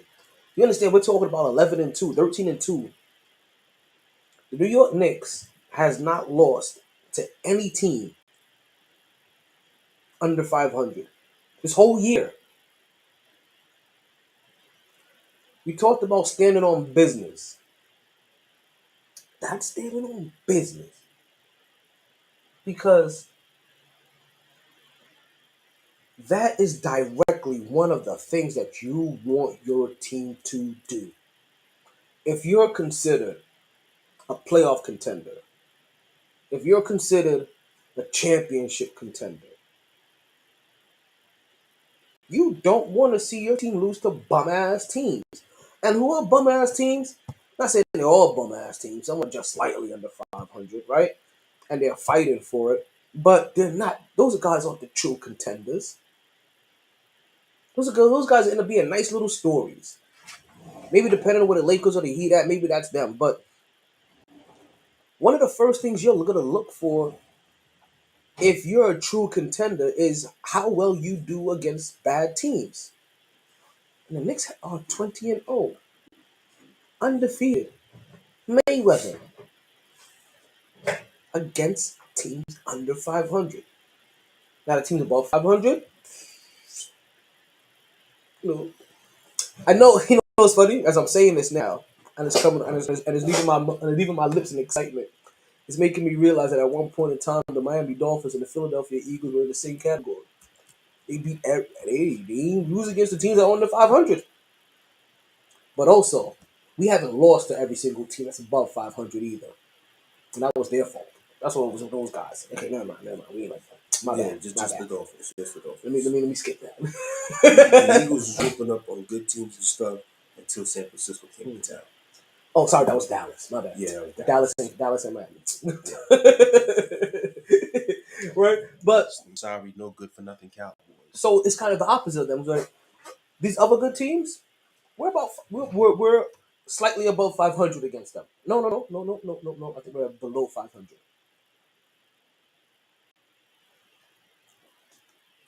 I think we're slightly below 500 against those. But I would love to know in terms of that record, I would love to know that the date of most, because I can guarantee most of those are in the early part of the season. Oh, when the Knicks were still trying to find themselves. I remember playing the Celtics probably twice already. New York Knicks had one. I know we've seen Milwaukee 2 or 3 times. You're 100% right. Most of those losses happened. You understand? We're how many games in? About 40, 48.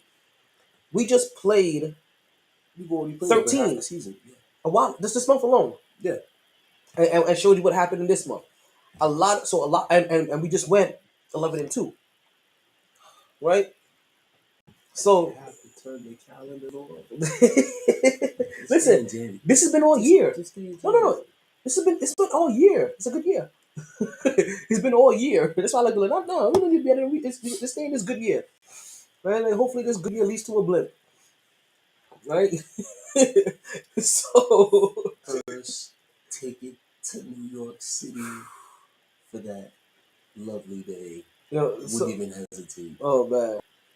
No, so it cost $600. I don't give a fuck. I said, give me a ticket to New York. Listen, I'm sleeping on the streets. I don't care. It's gonna be one day. I sleep at the airport. Get both me days. up there. I need to be at the parade. Damn it.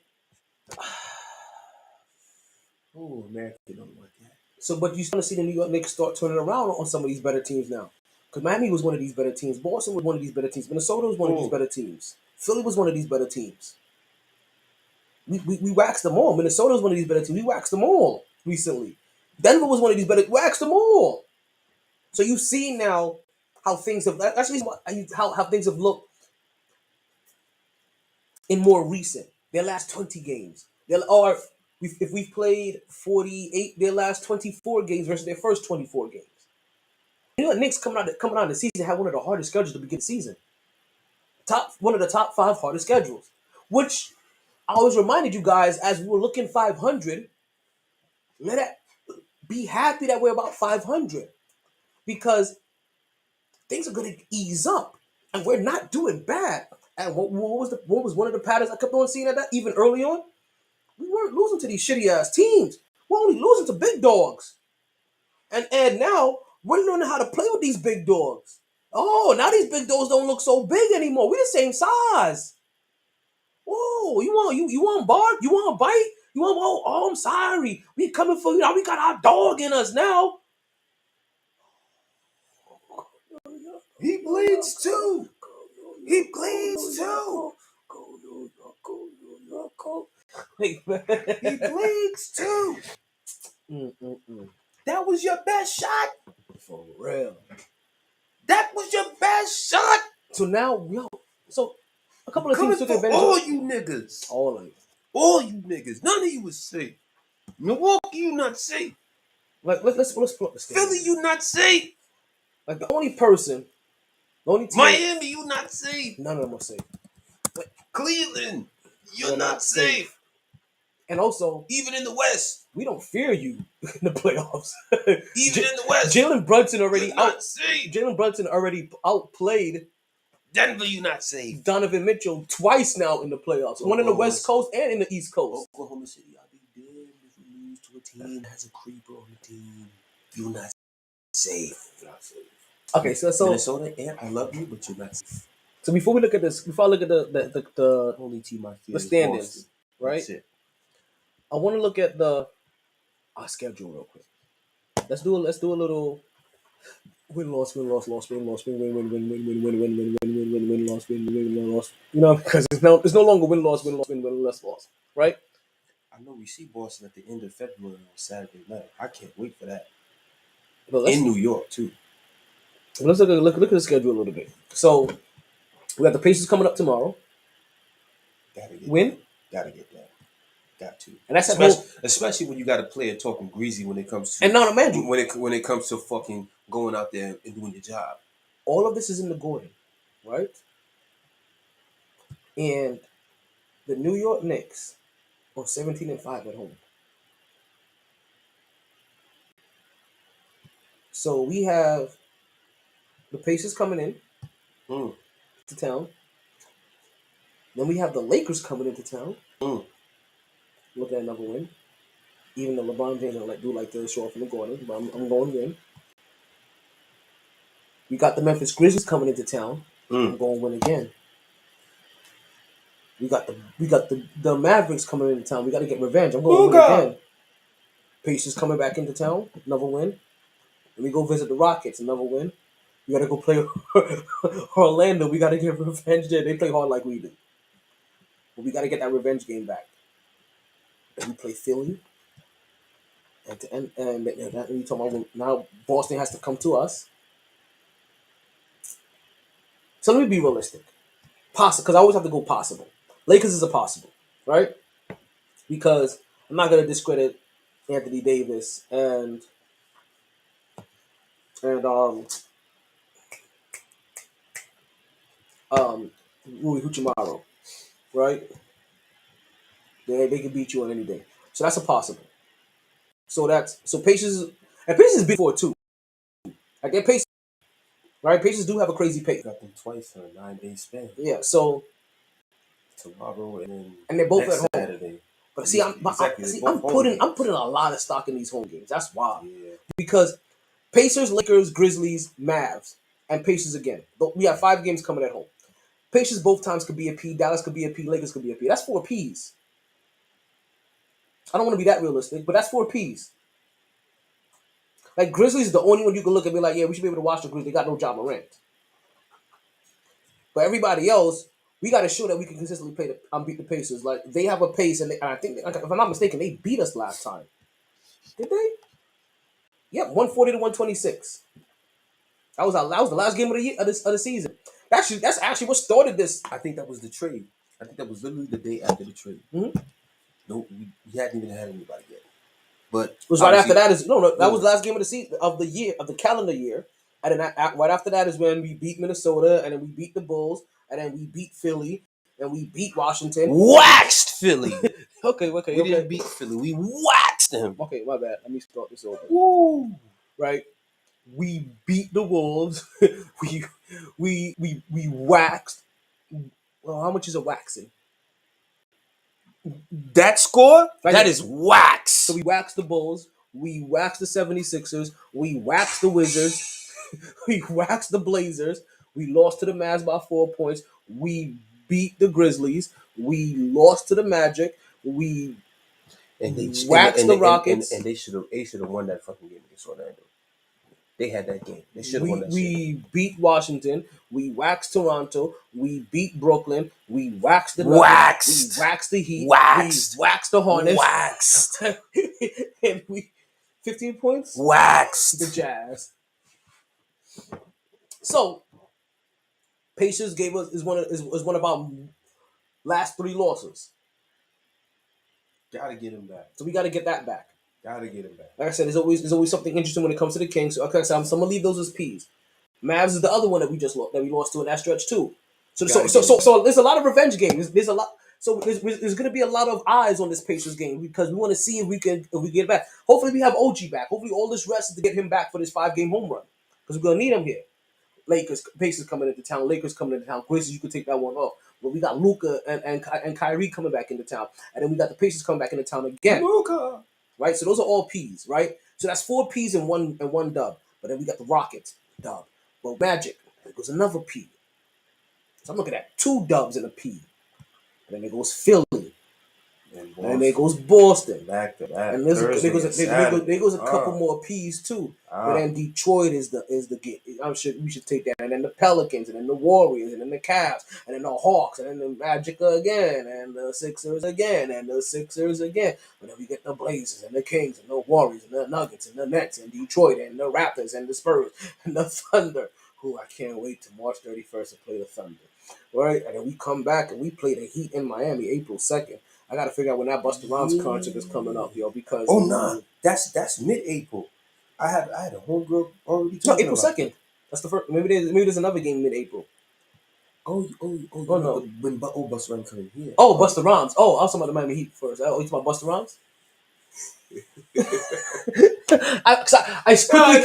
I know he's got a tour. I got niggas talking about going to the shit in Brooklyn. What is up there? Yo, can I tell you how crazy this was? So I don't know if I told. Like, I went to when the Rockets came down here and they played the Heat. Me and my brother went. My nephew got us some tickets. Thank you, nephew. I appreciate that.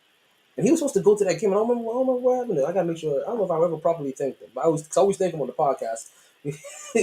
You don't realize, like, yo, if you don't think I properly did anything, you have to listen to the podcast. I properly did it there. Damn, I can't wait for that Celtics Knicks game Saturday night. I'm looking for in the garden. I'm looking for the tickets, right? I'm looking for the email from that my nephew had sent me about the tickets. I'm looking. You know, you get a digital wallet, shows your tickets, whatever. And I'm looking. I'm like, wait a minute. I know I put in for a reminder about this. Why can't I get rid of this reminder for the Busta Rhymes game? And I'm looking. I'm like, wait a minute.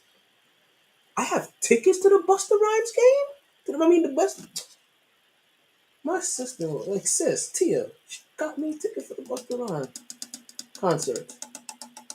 And I didn't even realize it until 2 weeks later. Real nigga shit. Never even realized it. Because what happened is that I thought because I knew I had briefly mentioned it to her. And I thought she was sending me information about, like, she had found information about him coming down there. I thought she was sending me information about it. So, you know, that's kind of glazed over it. I never really paid attention to it until I was looking for my Miami Heat ticket. And I'm looking at whatever ticket I got stuck in. I'm like, what the hell? I'm like, oh, wait, huh? Wait, that's a ticket. Hey, I got a ticket to the bus. I got a ticket to the bus. I got a ticket to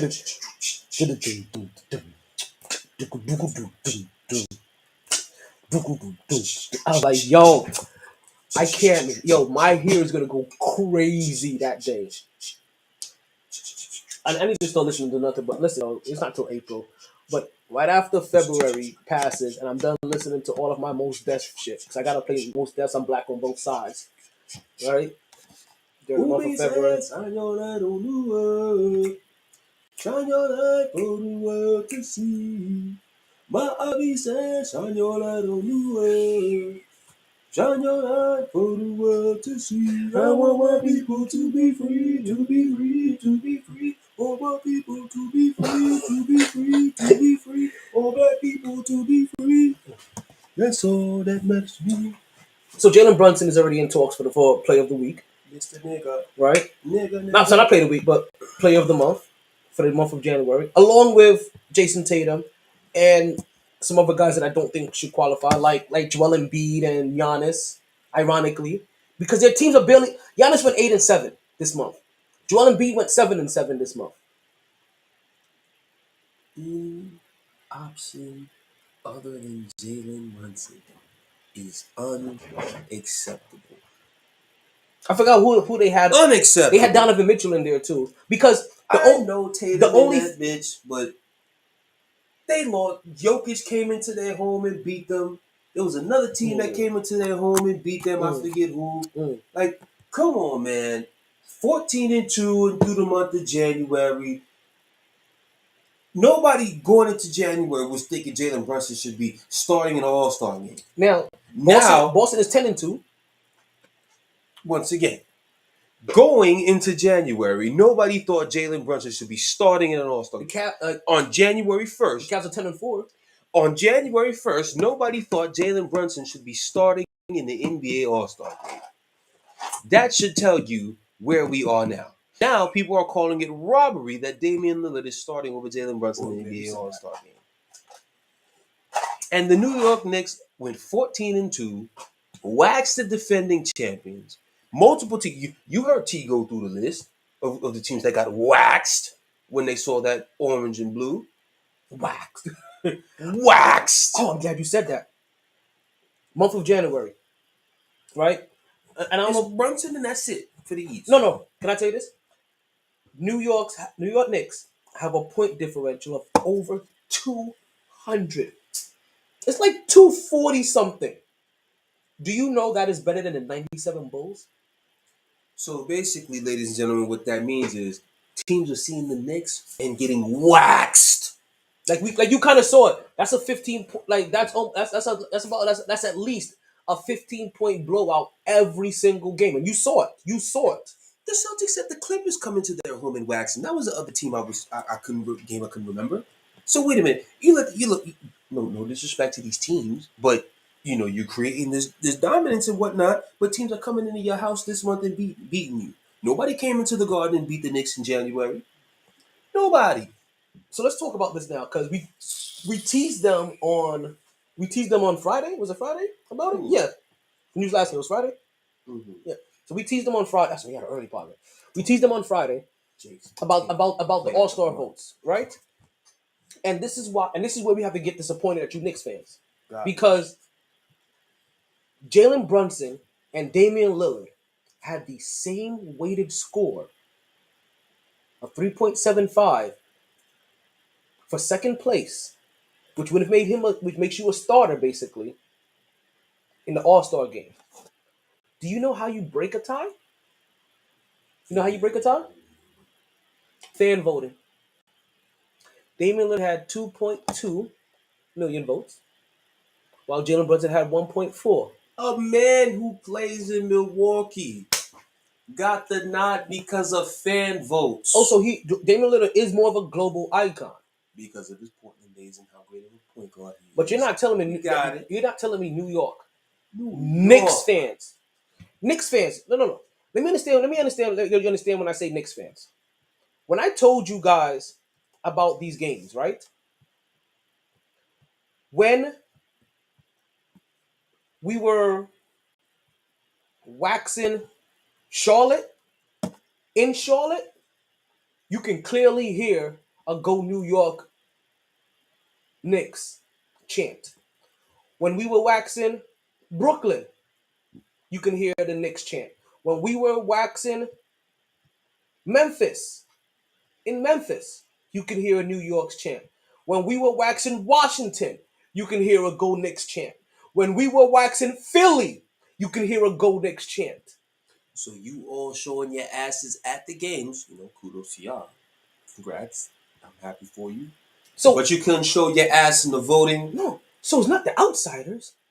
You New York City niggas that suddenly don't have the time in your day to go ahead and vote anymore because you have all these weird ass oh well, it's rigged anyway. This is a popularity contest. You're damn right it's a popularity contest, and you failed because you could have been one of the people to make your player popular by voting and getting him in. And he didn't even have to get more votes. The thing about it, he didn't even have to get more fan votes. He just had to get more than this.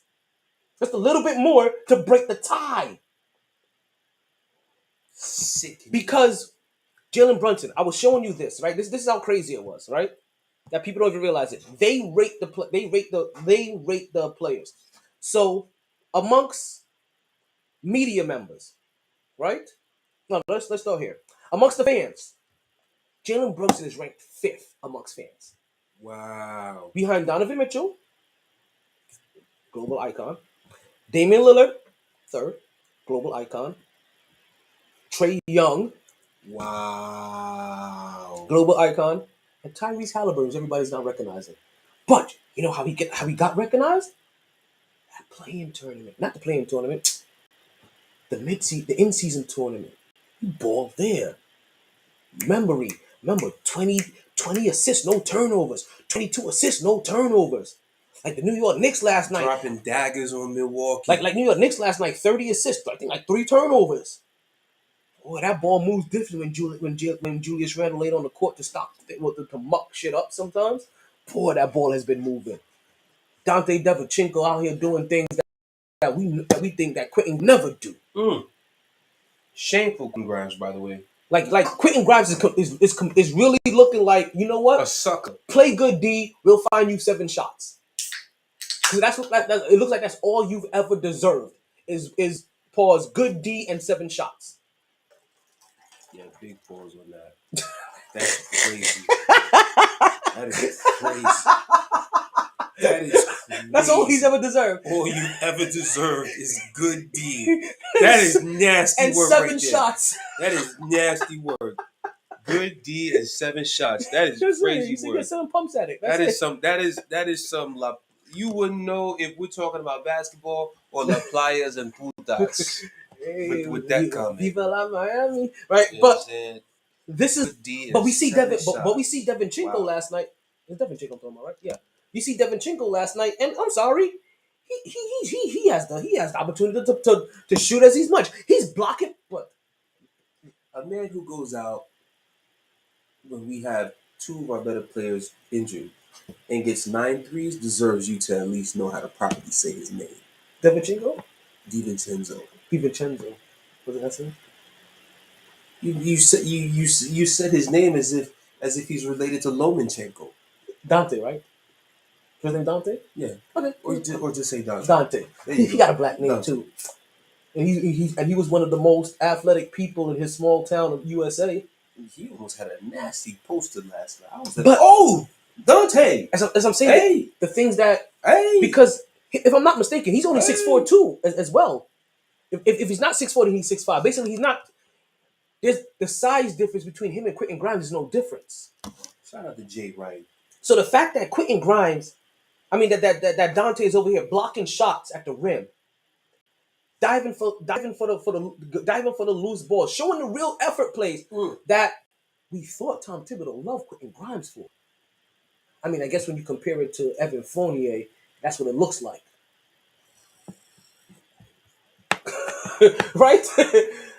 Because Evan Fournier couldn't get in the game because he's like, yo, I'd rather take Quentin's D over your offense. That's crazy.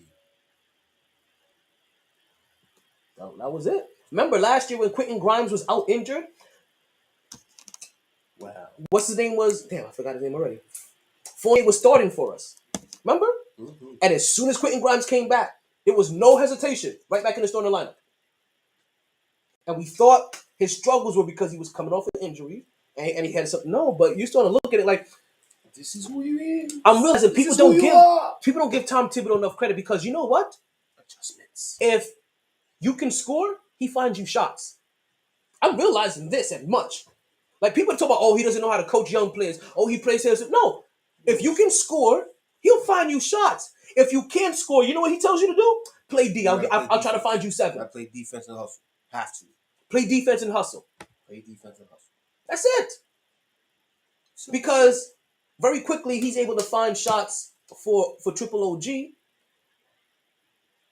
As soon as Julius Randle and Triple OG is out, it's not Quentin Grimes that gets those 25 shots. It's Dante, easily. Dante blocking shots at the rim on 6'7" players. And then still going out there and dropping buckets. And shooting the three without hesitation. Psst, psst, psst, psst, psst. I said this a little bit ago, like a little too much. Shout out to Jay Wright. Shout out to Jay Wright. Shout out to Jay Wright for coaching them three boys up the way you coach. That's the reason why Brooklyn won't give us. I think they see it. They won't give us Mikal Bridges. At this point, it feels like we're trying to form the Avengers of Villanova basketball, and Brooklyn is cock blocking it badly. And for everybody and if we get Mikal Bridges, it's like the final Infinity Stone. For real, it's like yes. They see what's going to happen. Yes. Was it worth it? Yes. What did you have to give up? RJ Barrett and 5 first-round picks. But I have the team.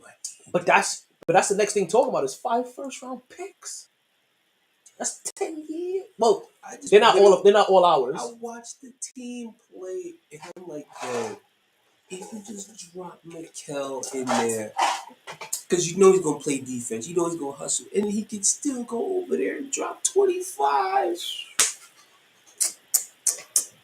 Niggas wouldn't. Ooh, I'm gonna get mad. Ooh. So it's just like all this Tom Thibodeau hate, because they know. I don't get it anymore because you guys aren't watching basketball today. What you're doing is that you're hearing his name, you're not watching games, you're not looking at what he has done with this team. And the only narrative you have is some false narrative that was built around him in Chicago. Oh, I'm sorry. I can't coach young players is because of Karl Anthony Towns? That's who you're judging him on? The guy that changes up his voice during interviews? The guy that goes from sassy to classy in 2 seconds? The guy who let Anthony Edwards steal the franchise from him. The guy who was that guy that's on social media that goes around singing other people's rapping like, yo, I got these nice bars. You want to hear it? And he starts singing that other rapper's songs. And they be like, yo, I told you I had nice bars. I didn't say it was my own. Right? He let that guy, because that guy also does let me get 20 bottles of Casamigos. Let me get 100 bottles of Deuce of Spades, right? Or Ace of Spades, whatever. Let me get 56 bottles of this and put it on his tab. And Karl Anthony Towns is the only person I ever see like, yeah, go ahead. He's like, what? Really? Yeah, go ahead. The pen was good to me this summer. He's such a low-key closet nigga. Oh, yo, him and Dwight Howard will have so much fun together. Closet nigga. So if him and Dwight hooked up, who do you think? Dwight Howard would be top, right? Pause. Yeah, this is a wild conversation. This is a wild. I need this drink. Oh man, I'm over here fantasizing pause about Mikal Bridges on the Knicks. Oh, I'm glad you finished that statement.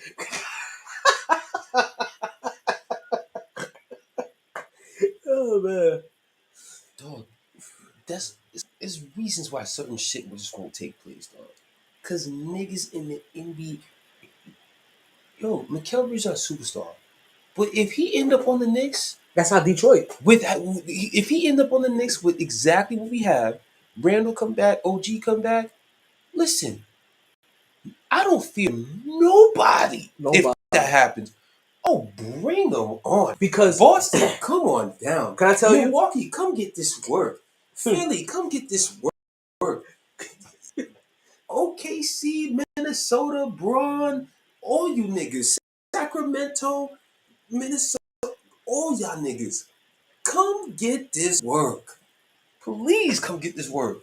I think I almost forgot what I was to say. Jalen, Mikal, Dante, Josh, OG, Randall, Hartenstein. Come get this mother. Oh, and you know what keeps happening? The culture is so built here. People don't realize it, right? That in ways we also keep getting Tom Thibodeau guys. Damn it. Because look at Precious. at Precious. Ain't nothing precious about that game yesterday. Look at My Precious. dog was getting dirty. Because you know what? He's because what we said. If a couple of things. If you can score, he's gonna find you shots. If you can't do, he's gonna play. He's gonna play He was defense. forcing his own offense a couple times. You're undersized position. Oh, Tom Thibodeau loves you because he's gonna squeeze every bit of lemonade out of that rock. Because he's gonna force you. Compete. So now, when I go back and I look at some of the players that we had to get rid of, not so much as RJ and Emmanuel quickly, but this goes back to Obi Toppin. Who? Can I tell you something? Pretty boy. Can I tell you something? There's a rumor.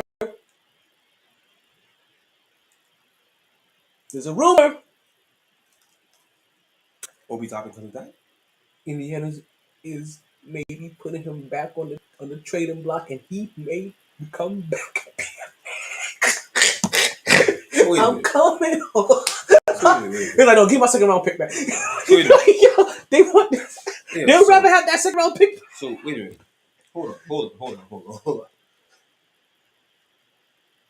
I could possibly be thinking about a team that has Jalen, Dante, Josh, Julius, OG,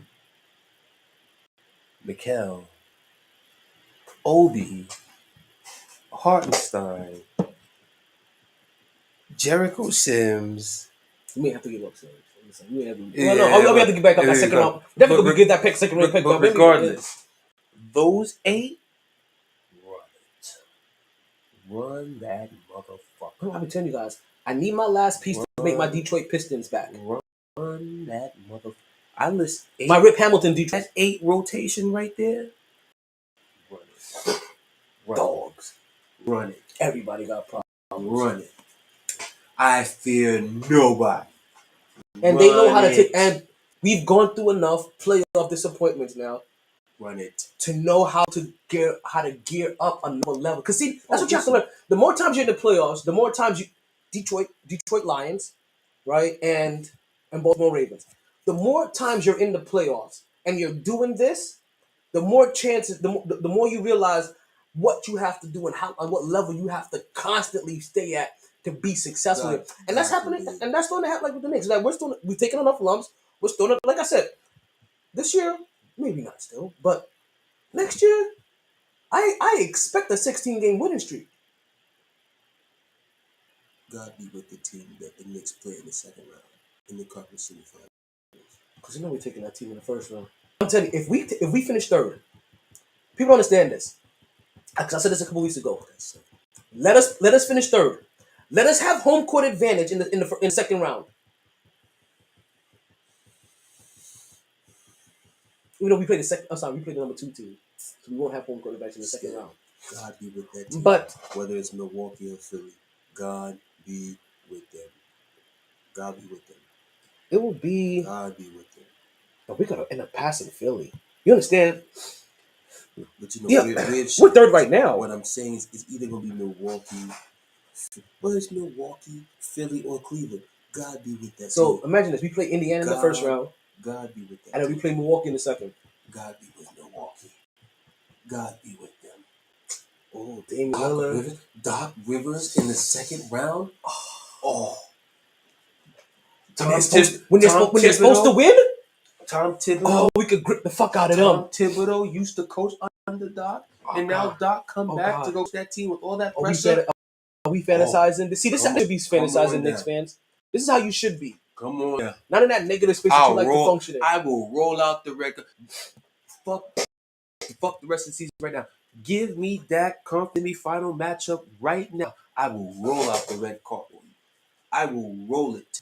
So did you know that Philly's already like 5th? I will roll it. Yeah, Philly's already 5th. Behind Cleveland. Let me refresh this because Cleveland just won today. I'll roll it, and you don't even need to give me games 1 through 4. Just give me game 5 in Milwaukee 2-2. Give me that right there. Yes. That's all I need. Yes. Give me conference semifinal versus Milwaukee 2-2 game 5. Because I promise you right there, Knicks take that bitch. It's good night Milwaukee and New York game 6. Because at that point in time, I'm gonna tell you this, Knicks fans. Unless Giannis goes freak mode and drops 50 on niggas' heads. But see, I don't feel like Jalen Brunson can't match that though. That's the only catastrophic thing. And if that was to happen, I'd be like, you know what? That's just a superstar nigga. Wasn't there a gunslinger named something Brunson back in the day? I gotta figure out this gunslinger's name. Well, all I know is if someone happens to be going off, Jalen Brunson has clearly shown me that, Charlie Brunson? We can go toe for toe on this shit. Gunslinger, Cowboy Brunson. Lord, I'm not even asking for conference finals or NBA finals. Just give me Milwaukee in the conference. Charles Brunson, that is his name. Okay. What is Charles Brunson's known for? Just give me Milwaukee in the conference semifinals, 2-2 game 5. Whether it's in New York or Milwaukee, preferably in Milwaukee. It'll be much sweeter there. We're gonna have to figure out one of these Charles Brunson's nicknames for him. Right? Yeah, those pictures look mad sus. Oh, these are super old. These are old cowboy joints. This is how they advertise shit back then.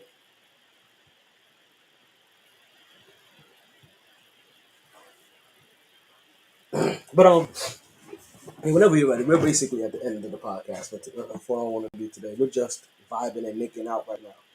What was I gonna say? Oh, if we get to 2-2 with Milwaukee, I need Knicks fans to understand the kind of state of mind they need to be in.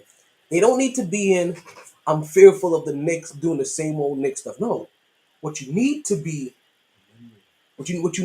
hopeful for is that Doc Rivers does what Doc Rivers does and drops a crucial game when they need it. Next you know, we go up 3-2, we come back to the Garden 4-2, and now we're just waiting. Winner between Detroit and between Boston and Cleveland. And that's if Cleveland gets past Philly. We could be on the map. It'd be the winner between Philly and Boston.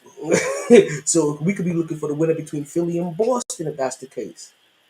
And either one. And like I said, if it's the lineup that I said, line it up. Line it the fuck up. Because Kristaps Porzingis he'll be hurt. That's all I'm gonna say. He'll be hurt. But I'd rather take Philly. I'd rather take Philly. Even if he's not, he's got to see Randall. He's got to see Hartenstein, and God forbid Mitchell Robinson comes back. That's even a third body. Mitchell Robinson will be back. Come on now.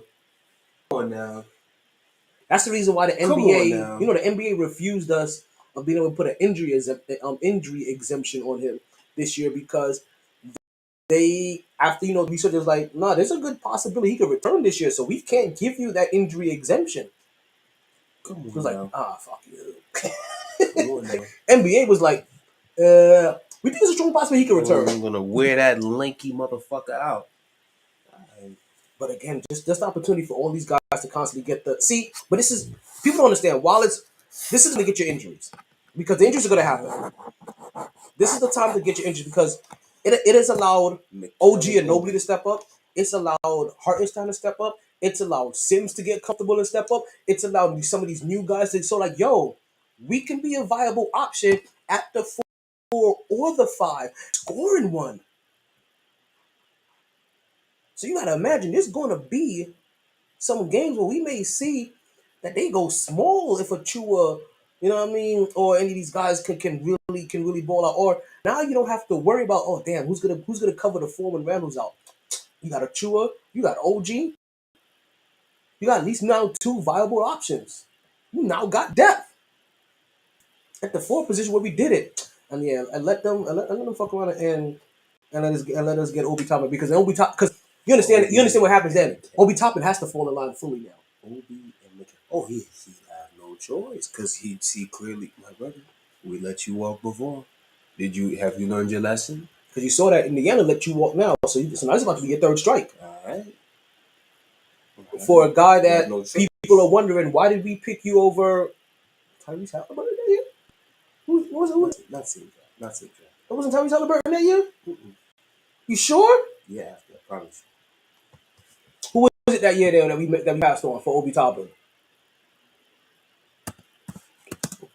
Listen, man, there's a lot of stuff tied into Tyrese.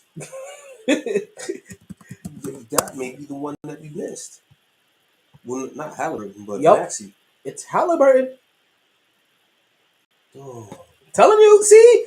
Y'all understand the like. That's why we tell that man we can't. That's why I don't like going into these pain situations of people that we miss, like because.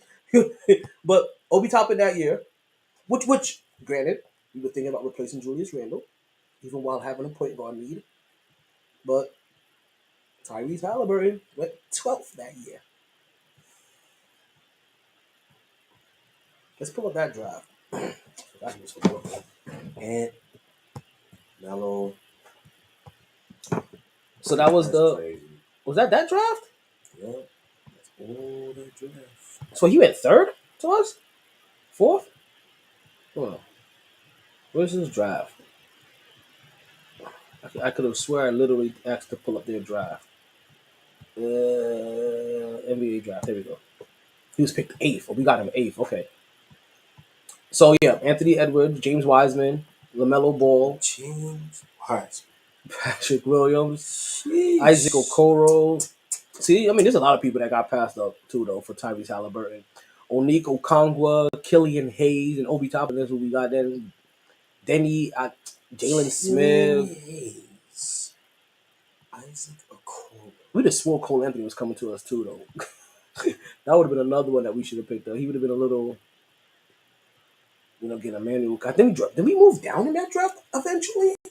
Did we trade down in this? Yep. Wait, yep. Oklahoma City from them. I think we had traded down in this draft to go get a manual, to drop down and get a manual quickly.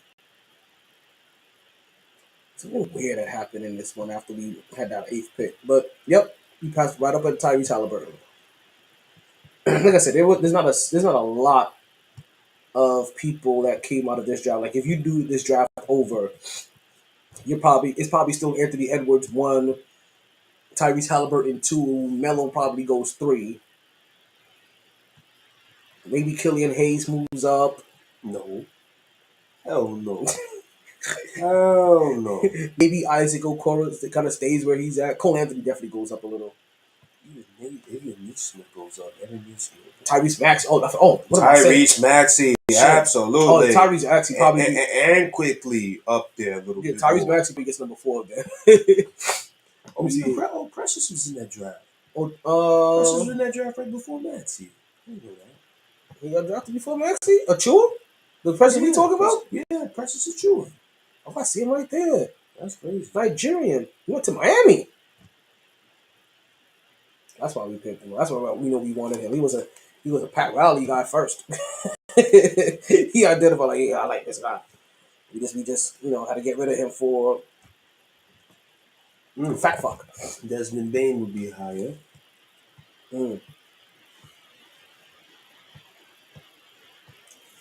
Yeah, so yeah, the top 10 of this would have looked completely different. Would look completely different. Kenny Martin Jr. moves up a little. Isaiah Joe too. He gets directly into the first round. Isaiah Joe too. He's been a solid player.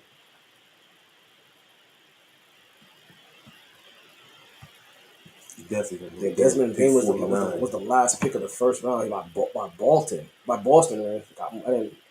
Got traded to Memphis. That's crazy. They could have used that little muscle hamster. You know what I'm saying?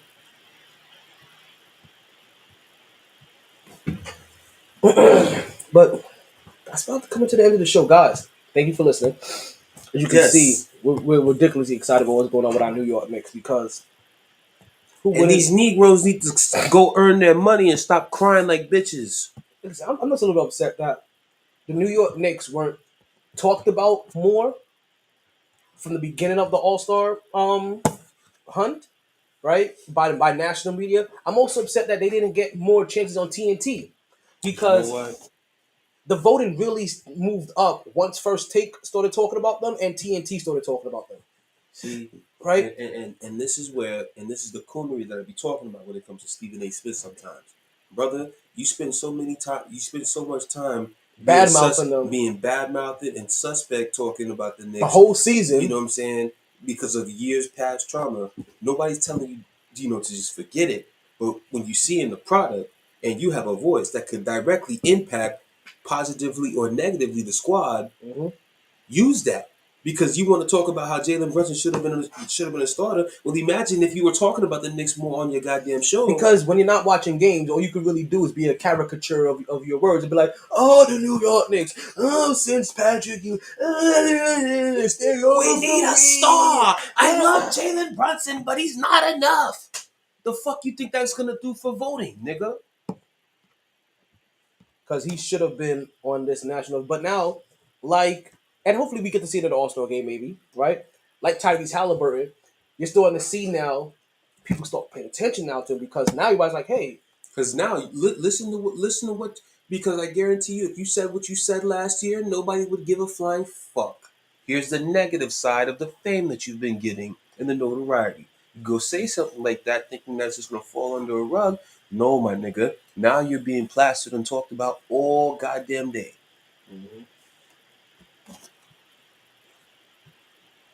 Knicks are 9-1 in their last 10 games. You understand? We're on an 8-game winning streak. Anybody other than Jalen Brunson for Player of the Month in the Eastern Conference is shameful. That is the longest streak currently in the NBA. The only team that had a similar streak was the Miami Heat with 7 losses. Exactly. On the reverse end of it. Who are now at and granted, with 7 straight losses, they just fell to 7. They just fell to 25 and 23. So they were sitting a little high. They were sitting comfortably. 25 and 16 is not bad. 24 and 16. I'm sorry. And that's where they were before the bottom started falling out. But now you're hearing issues with Jimmy Butler. You see the trades coming, and you still talk about the trades aren't doing enough. And now you even starting to hear they may need to part ways. I've heard that already. With who? Locally and some national stages. With who? Oh, Jimmy Butler. And y'all don't let Jimmy Butler hit that market, because if he hits that market, you know where he's going. He's going to play for his old coach. He has love for Tibbs, and he wants to make up for what happened in Minnesota. And that'll be the one time we won't mind managing minutes, because we'll be like, "Yo, just get healthy for the playoffs. We can handle everything else. Come off the bench and handle the playoffs. We could get Jimmy Butler." Wait a minute. Jalen, Dante, Josh, Julius. Let's say we lose Josh, Mikal, Fournier, and the little nigga Deuce in it. Let's say we have to lose something that hurts. Josh and a couple picks. Josh 3 picks, right? Deuce McBride, Evan Fournier to make the money work. I think who else will make that money work? Because Evan Fournier has to go to make that money work. And you know they'll fight before they have to give up Josh Ford. They'll fight because they want to keep that core together. Grimes gone. Oh, like yes. So Grimes get him gone. out of here. Get him here. We may lose Hartenstein. No, do Mitchell Robinson. We may lose Hartenstein. Well, we may lose one of them. Because you can't give up Hartenstein. To be Hartenstein, Mitch, hey. Hartenstein got to do this for a whole season, though. We've seen Mitch. Mitch is one of the best, literally top 3 best defenders, rebounders, and blockers in the league when he's healthy. He was killing it. He was having a defensive player of the year season. And yet, for some reason, Hartenstein seems to be more impactful in the game. Because he looks for the shots better. He's more of a he's a little bit more offensively inclined. So he does all the. So what happens is that he gets you on he gets on the defensive shit, right, and the hustle and the blocks and the challenges, but he gets you about 6 more points per game, 6.5 more points per game that Mitchell Robinson does. Sometimes Mitch it's not even just. I'm not even worried about scoring, because when it comes to my big men like that, I don't worry about them scoring. I literally just from watching obviously within the last couple years, I've had plenty of time watching both of them on the court. It just seems like sometimes Mitch's a little bit slower, which causes him to be getting in these fouls. Whereas like Hartenstein's fouls is because he's going so hard and whatnot. I mean, granted, both of them have their pros and cons, but if you put the gun in my head and make me choose one, I'll take But you have Hartenstein. to understand, remember, Mitch is now at the point where he has tried to learn how to stay within himself and still be effective and not get into foul trouble within a 36-minute time, because in the early stages he was like that, but he was always getting fouls, and he couldn't maintain proper playing time. Now he's actually learned to stay out of the foul trouble. I don't know, but it's gonna cost. It may cost us one of them, along with Fournier. Did Mitch get paid? He did, right? I thought so. Like on the low end of it though. Nah, but it's still enough. Because remember, hold on. Let me show you why. Because hold on, Jimmy Butler's contract.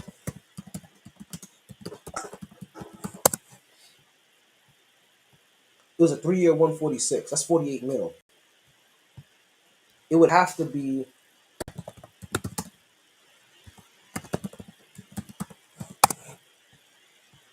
right. It would have to, because every Fournier only gets about 28. Where's Fournier? No, Fournier gets 18. That's 30 million still left. Mitchell Robinson is 15. That puts us at 33.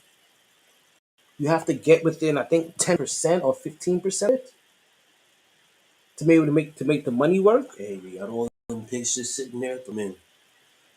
Listen, like Deuce McBride will have one there, but Deuce McBride is a nothing burger. He barely makes 2 mil. Yeah, we have. You see, this is another thing we don't get enough credit for. We have so much. We have so many flexible contracts. I don't even know what the salary cap is this year.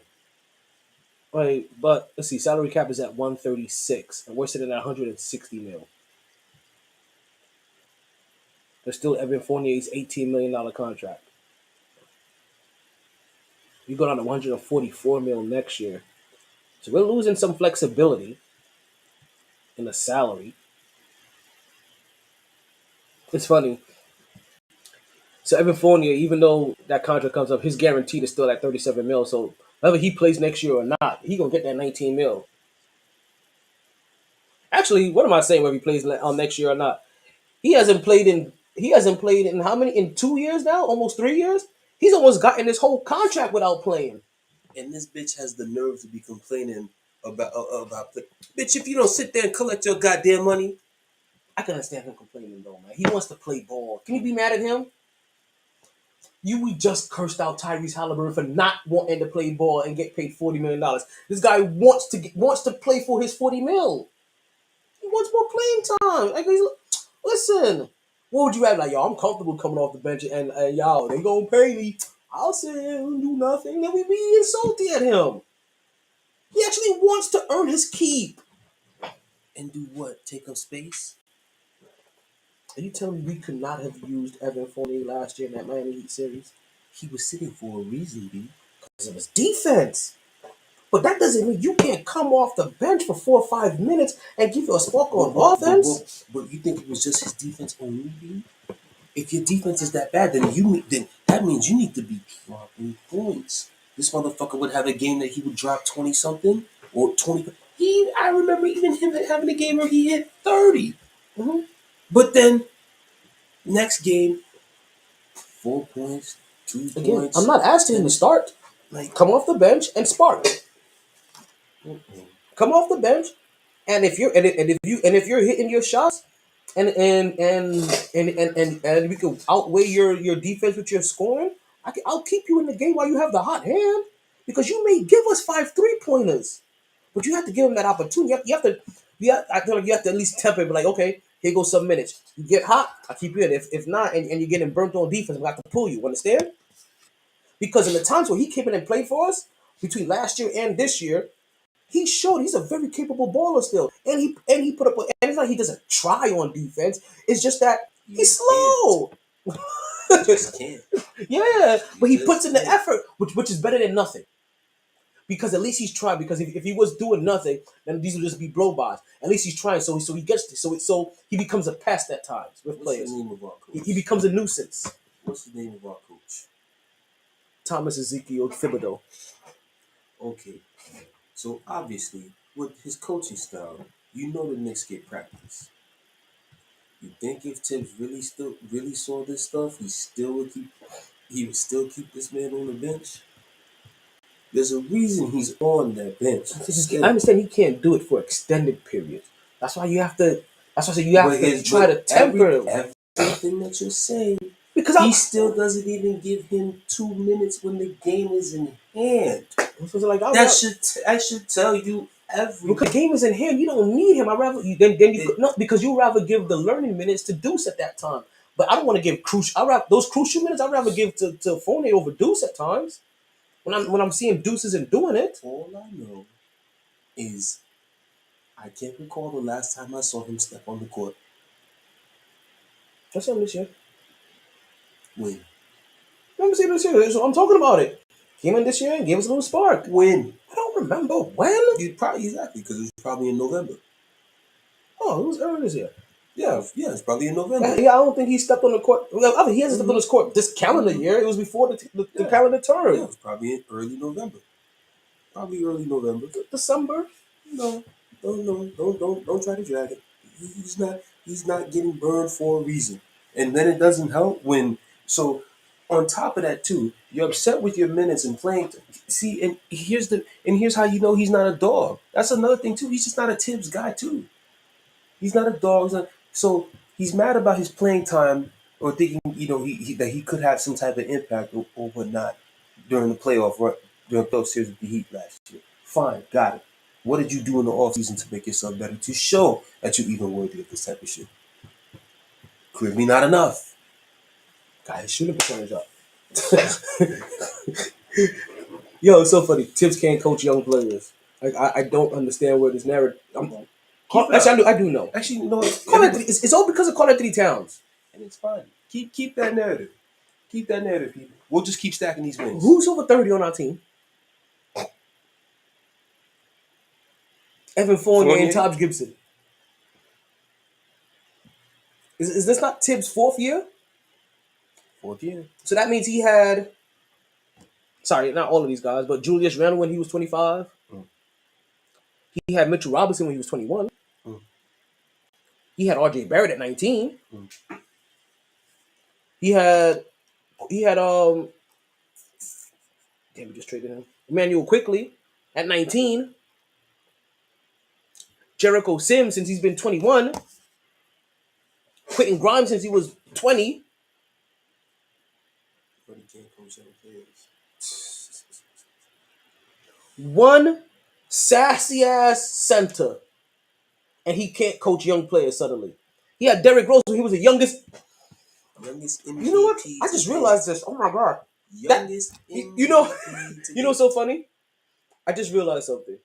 You know, sometimes you say like I got the statement that's gonna shut this whole shit down, and I don't realize why I did. Like he literally had the youngest MVP in league history. Yeah, he can't coach young players because of punk ass Towns. And then people had the nerve to try to say that this is somebody we should have traded for. They still saying it.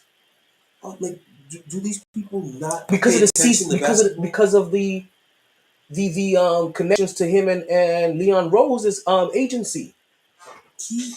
I'll say the same thing that I said the first time I heard that. I said, keep that shit away. So keep it away. Keep it away. We got Julius Randle through 26, Jalen Brunson through 26, Mitchell Robinson through 26, Josh Hart through 26, actually through 28, David Jinko through 26, actually through 27.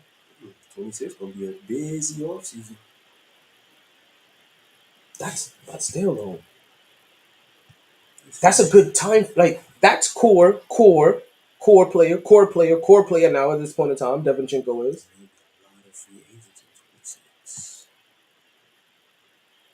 You know, so Hartenstein comes off our books this year. Achua comes off our book this year. Flynn does. Ain't nobody know who the hell Flynn is yet. He's the other guy. I'm gonna show you.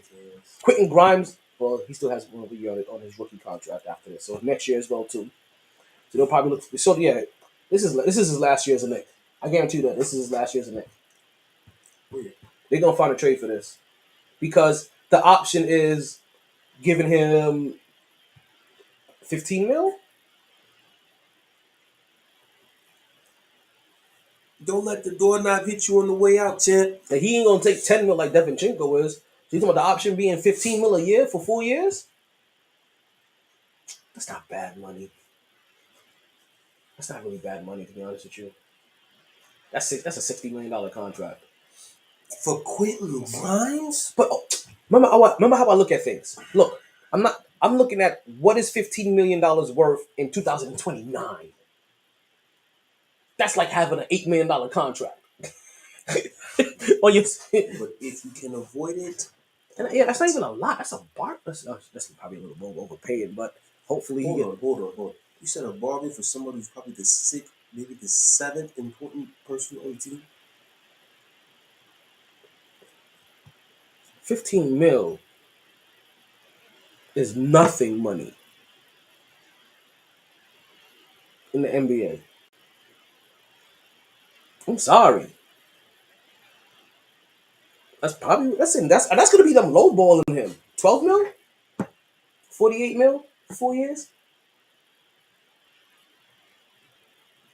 If you must. But you look at other options first. Because either way, I'm still looking. Even when I give him that money, I'm still looking that this is gonna be his last year as a Knick. Like I just need the money to go up so we can add more value to the trade. But we can't keep him here as a $4 million contract. He has no value as a $4 million contract. That contract needs to get up to at least 10 mil to give him some value. Oh, hey, Quentin, you got this contract over here, man. Why don't you take 10 million a year? How's that sound? 40 mil. Change your whole family's life. Yeah. That would be so disrespectful. He look like yo, RJ Barrett. I mean, he'd be like, yo, them cats got. But yeah, you ain't giving us 20 points per game though. Like you getting like half of that, so about half of the money. Oh my god! It's like it's here for you. You know, we value you here as a Knick and everything. Whole time, all you're doing is in your head is saying, when you sign that motherfucker, your ass is gone. Yo, it's gonna be really. Now I know we're laughing at it right now, but it's gonna be crazy. Your ass is gone. How they treat Quentin Grimes when his contract comes up. Because if he does not have an explosion, we're talking about a complete Snoop Dogg eruption. I thought he was gonna be a steal for us. I thought so too. I watched him play ball at Houston. He was getting buckets. I've seen him in practice. He was getting. I seen like put it this way. I saw what Tom Thibodeau likes, but it just doesn't equate on the court. His layup package is garbage. Did you see him miss all those blown layups yesterday? While Devinchenko was over here scooping shit like it's vanilla ice cream. Did I say your name? Devinchenko? You say Dante. DiVincenzo. DiVincenzo. DiVincenzo. That's what I said. Dante Senzo. Just say Dante. Just say Dante. Dante Senzo. I like Dante Shenzo. It's like a combination of like both of his name, Dante Shenzo. I am fancy. Dante Shenzo. It's like Zorro. Dante Shenzo. Let's bring here.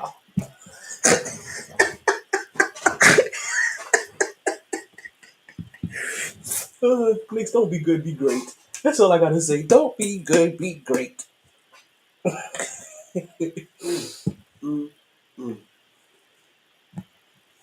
I don't even know what I was saying about him. But soft serve ice cream, scoops, layup package. Ridiculous.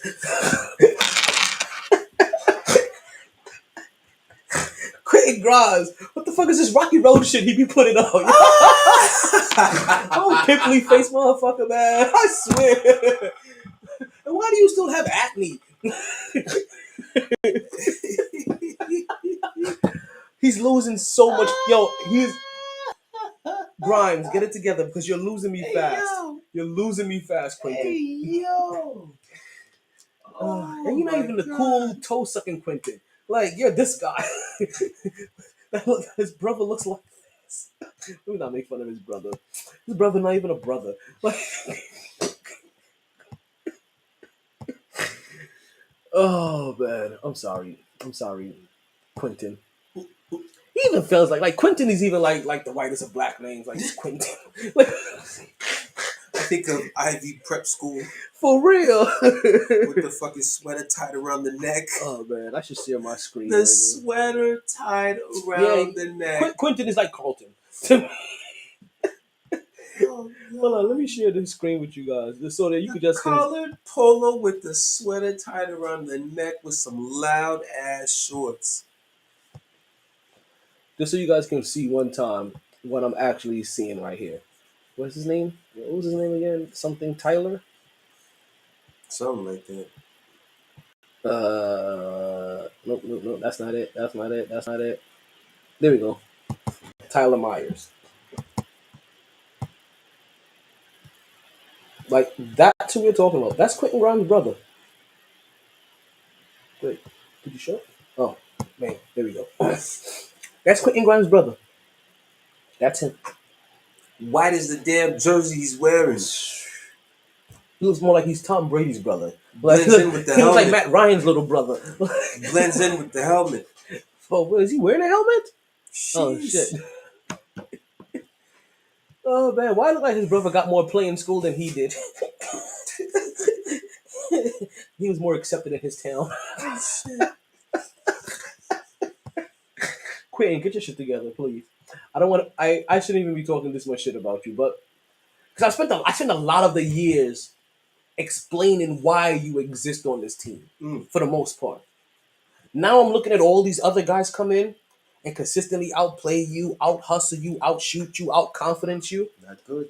And I'm like, Not good. why do we have Quentin? And we know you're a Tibbs guy. You know Tibbs loves you. You know what? Tibbs loves all undersized people at their position because he can make you hustle your ass off. So you've been hustling your ass off, but if you don't get that shot percentage up to 40%, like Devinchenko was coming on here and he's shooting unconsciously. Like my first name is Dante, last name Devinchenko, and I was wondering, like he's out here doing that with soul, grace. He over here looking like a car that needs his Cadillac converter. You just can't get started. Like, what is wrong with you? I don't know. Can't turn him over, boss. I need a wrench. My damn Cadillac converter. Sugar. Damn it, Paul. I don't know what's wrong with this. Give us some gas. You need some gas. Come on. You puttering on. Even when you go, you put lay up package. Like, oh my god. I don't know where Brick City is, but you're about to get traded there. I mean, I do know where Brick City is, but they don't have a team there. So just be lucky that you can't be traded to Jersey. But you know what, though? Being traded to Brooklyn for Miles Bridges. I'm sorry. Miles is... I ain't gonna lie. Now that's one name you can't be fucking up. Yeah. You can't be we're trying to get Mikal. Yeah. And you can't be getting him confused with Miles Bridges. Yeah, because Miles is the woman Miles beater. be wild. Miles is the woman beater, right? Come on, man. Come on, man. He ain't no Miles. Come on, man. The only Miles we accept here is Miles Morales. Is Miles Morales? Is that Spider-Man? Or Miles Davis. Oh, yeah. Like, come on. That wasn't even a song. Talk about Miles Bridges. Mikal, Miles Bridges. Sorry, Come on, Mikal Bridges. Listen, man, you know all these names is just start. It's time for us to go. Like, these names literally, are just... when you confusing good assets to the Knicks with fucking women beaters and Can shit. I tell you though? It's crazy because I think in my 2K they have them both in Brooklyn. Talk about confusion. Yeah, they have them both in Brooklyn, and I'm like, oh no. Like I'm gonna have to like I always take pride in like whooping Oklahoma City really bad because it was matched up with Josh Giddey. I be trying to injure him.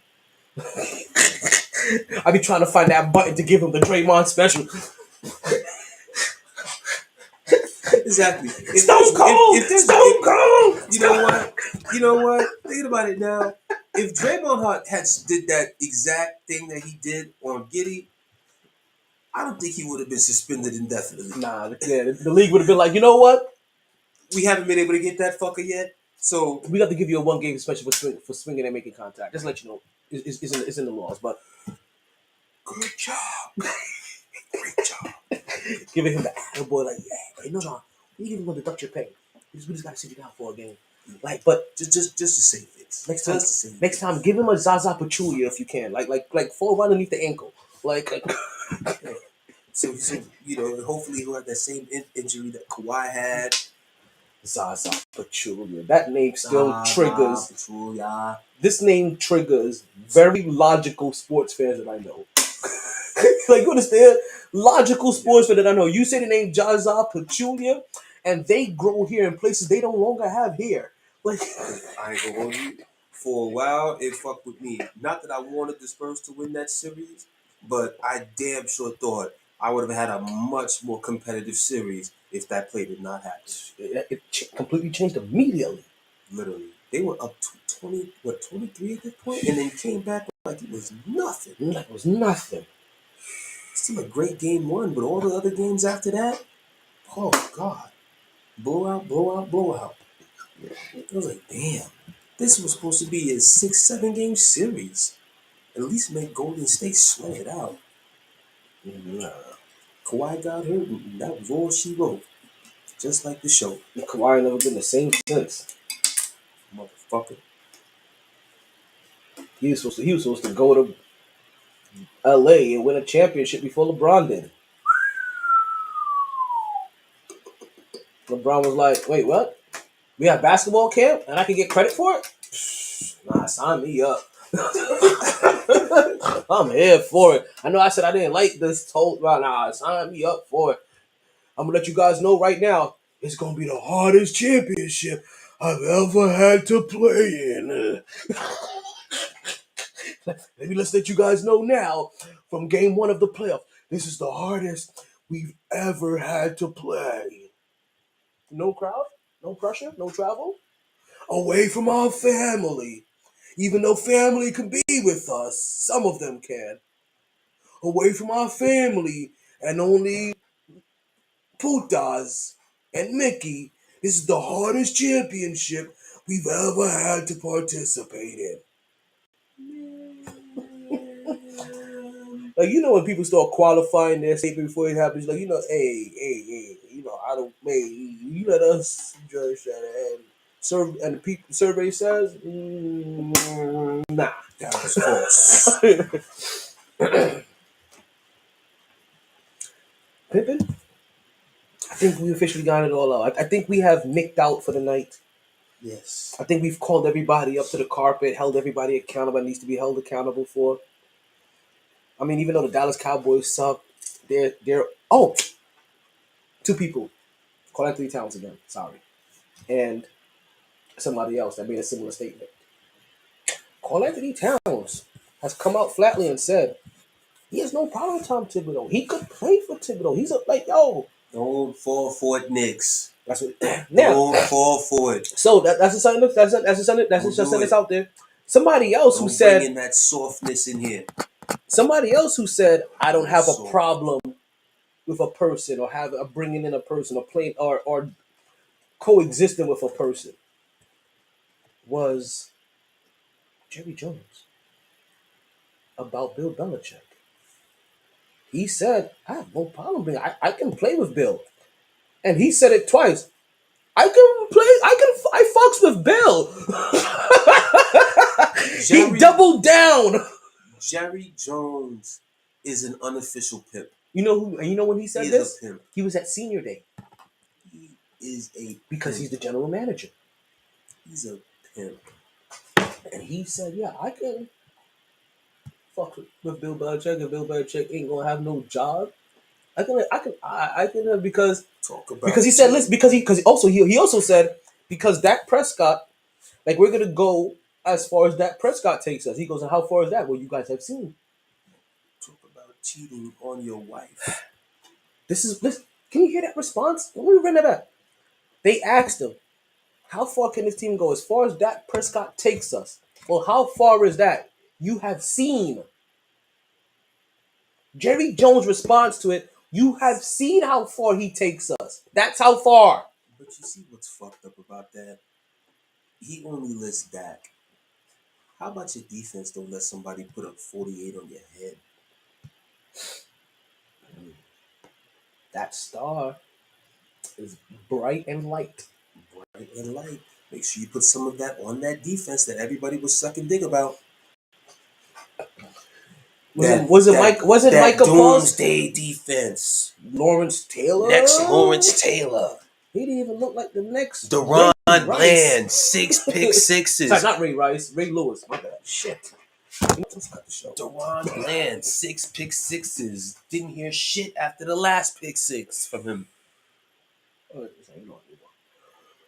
what I'm saying? Like, come on, man. Cut it out. These damn Cowboys. A couple of matrimonies. Now, you know what Shannon Sharp called niggas? Deadbeat dads. the Cowboys? The Cowboys of Because right they never now, around when you need them? they're the motherfucker that call you, promise you, hey, I'm gonna come pick you up to go get ice cream. Okay. You have your hopes up and everything. Then all of a sudden they can't show up. Oh, I know that kind of dad.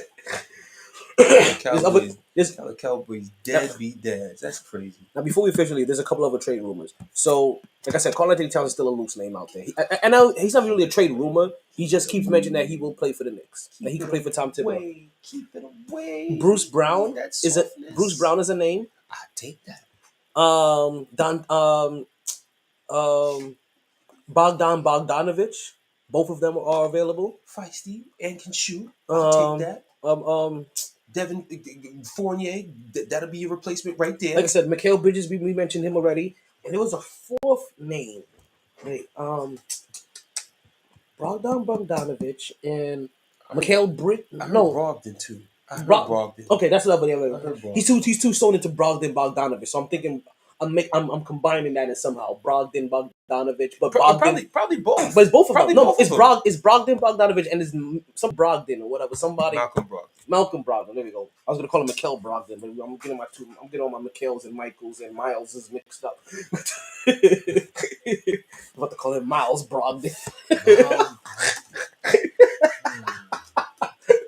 So he's a name, but there's a name that I want, and I keep forgetting which team he plays for.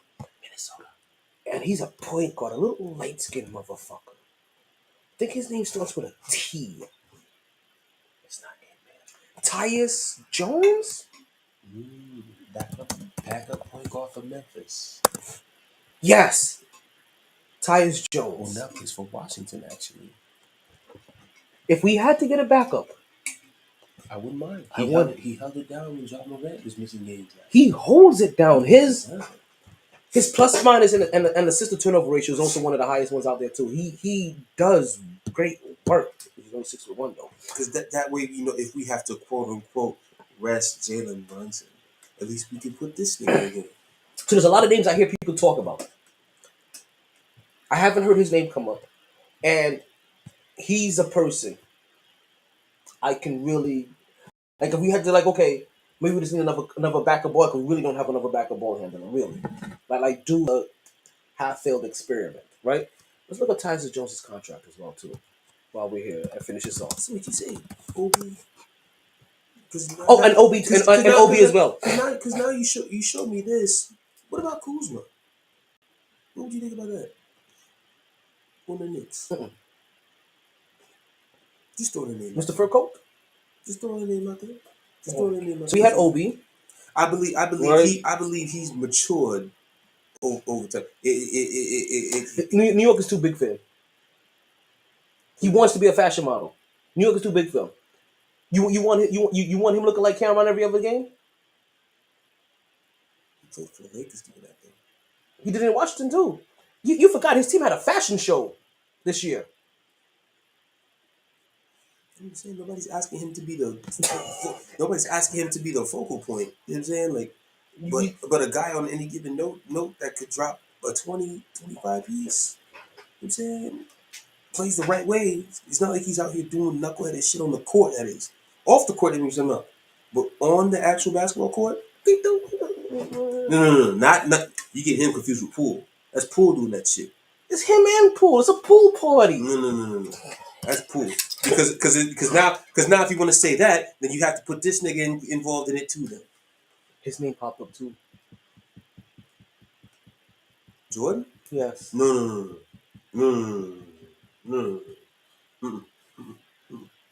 I just remember that I heard his name talked about as well. It was very quick, but I heard his name mentioned. When I hear Jordan Poole, New York Knicks in the same sentence. Exactly. Yes. And then yes. I didn't do this. And then obviously there's still Giannis and Embiid still sitting out there. I don't want to be. I don't. Because then I automatically have to know. I automatically can assume, okay, 20 games out. Automatically 20 games out. It's like Ewing all over again. It's Ewing all over again. Well, Ewing at the end of his career all over again. You know what I'm saying? No. Give me Giannis. I don't want no Embiid. Oh, I never fully looked up his contract. Tyus Jones contract. Let's finish it off with his contract. I know we have 14 mil. Giannis on a New York Knicks uniform, playing for Tibbs, playing hard. Damn it. Here's a nice looking contract. 15 this year, 15 next mil. Oh, so quick talk. We got 5 minutes left. Tony Snell. Remember this guy's name? Probably the top 5 ugliest motherfuckers I've ever seen in my life. Well, he has autism, right?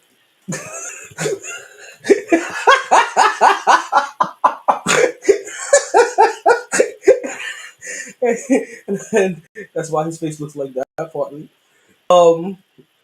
But he needs to get signed to a contract this year to be able to get 10 years of service in the NBA, to get that tenure.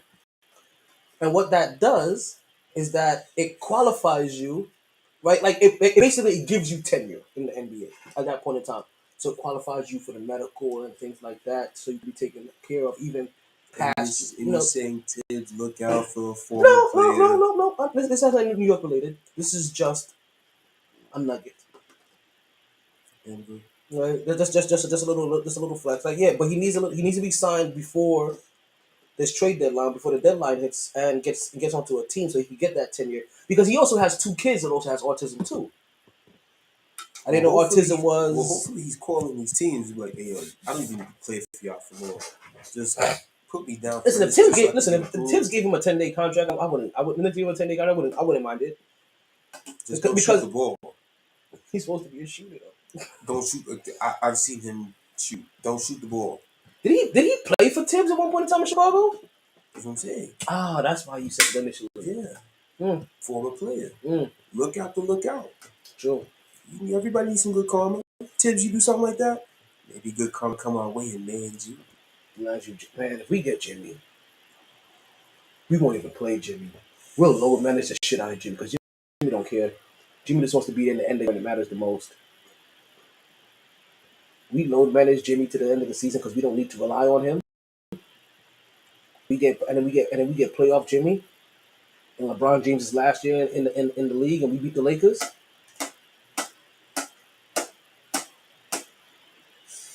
Oh, one can only dream. Well, I might have a wet dream tonight. It's gonna be orange and blue all over my sheets. Good thing my sheets are already orange and blue. And with that, folks, we'll leave. And I want to thank you again for listening to the podcast. I know I kind of took you on this iron load that we was gonna get out here a couple times, but yeah, it happens. And I thought I was going to do a 2-hour show. We still did a 3-hour show. We can't help ourselves. It's the Knicks talk. Yeah, it's the Knicks talk. But, you know what? I have to call New York radio, and I have to give them that name, Tyus Jones. I feel like I need to put that name into the Ethernet. Because Because if guys like the guy in Atlanta is gonna keep popping up as well too. He used to be in San Antonio. Murray. Yeah, Devontae Murray. Then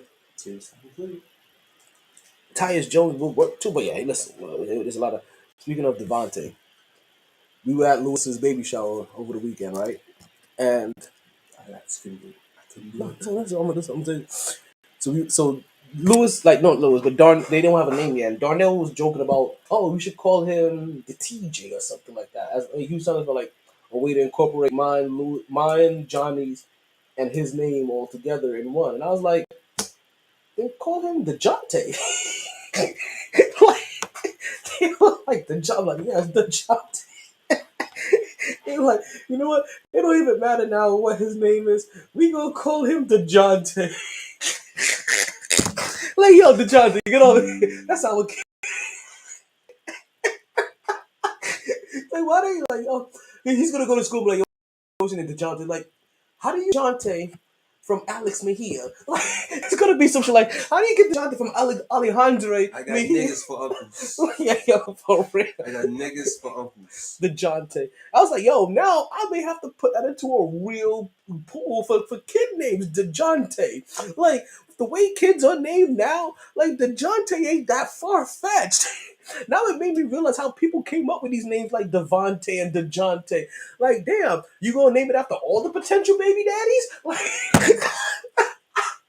my husband don't even know. That's how she came up with that dumb shit. Single mother, what's his name? DeJounte. How'd you come up with that name? Well, it was between Devin, it was between James, and it was between Thomas. That it was maybe the baby daddy. So I figured I just called him DeJounte. We're leaving. We're getting canceled. I'm not even gonna outro you guys. We just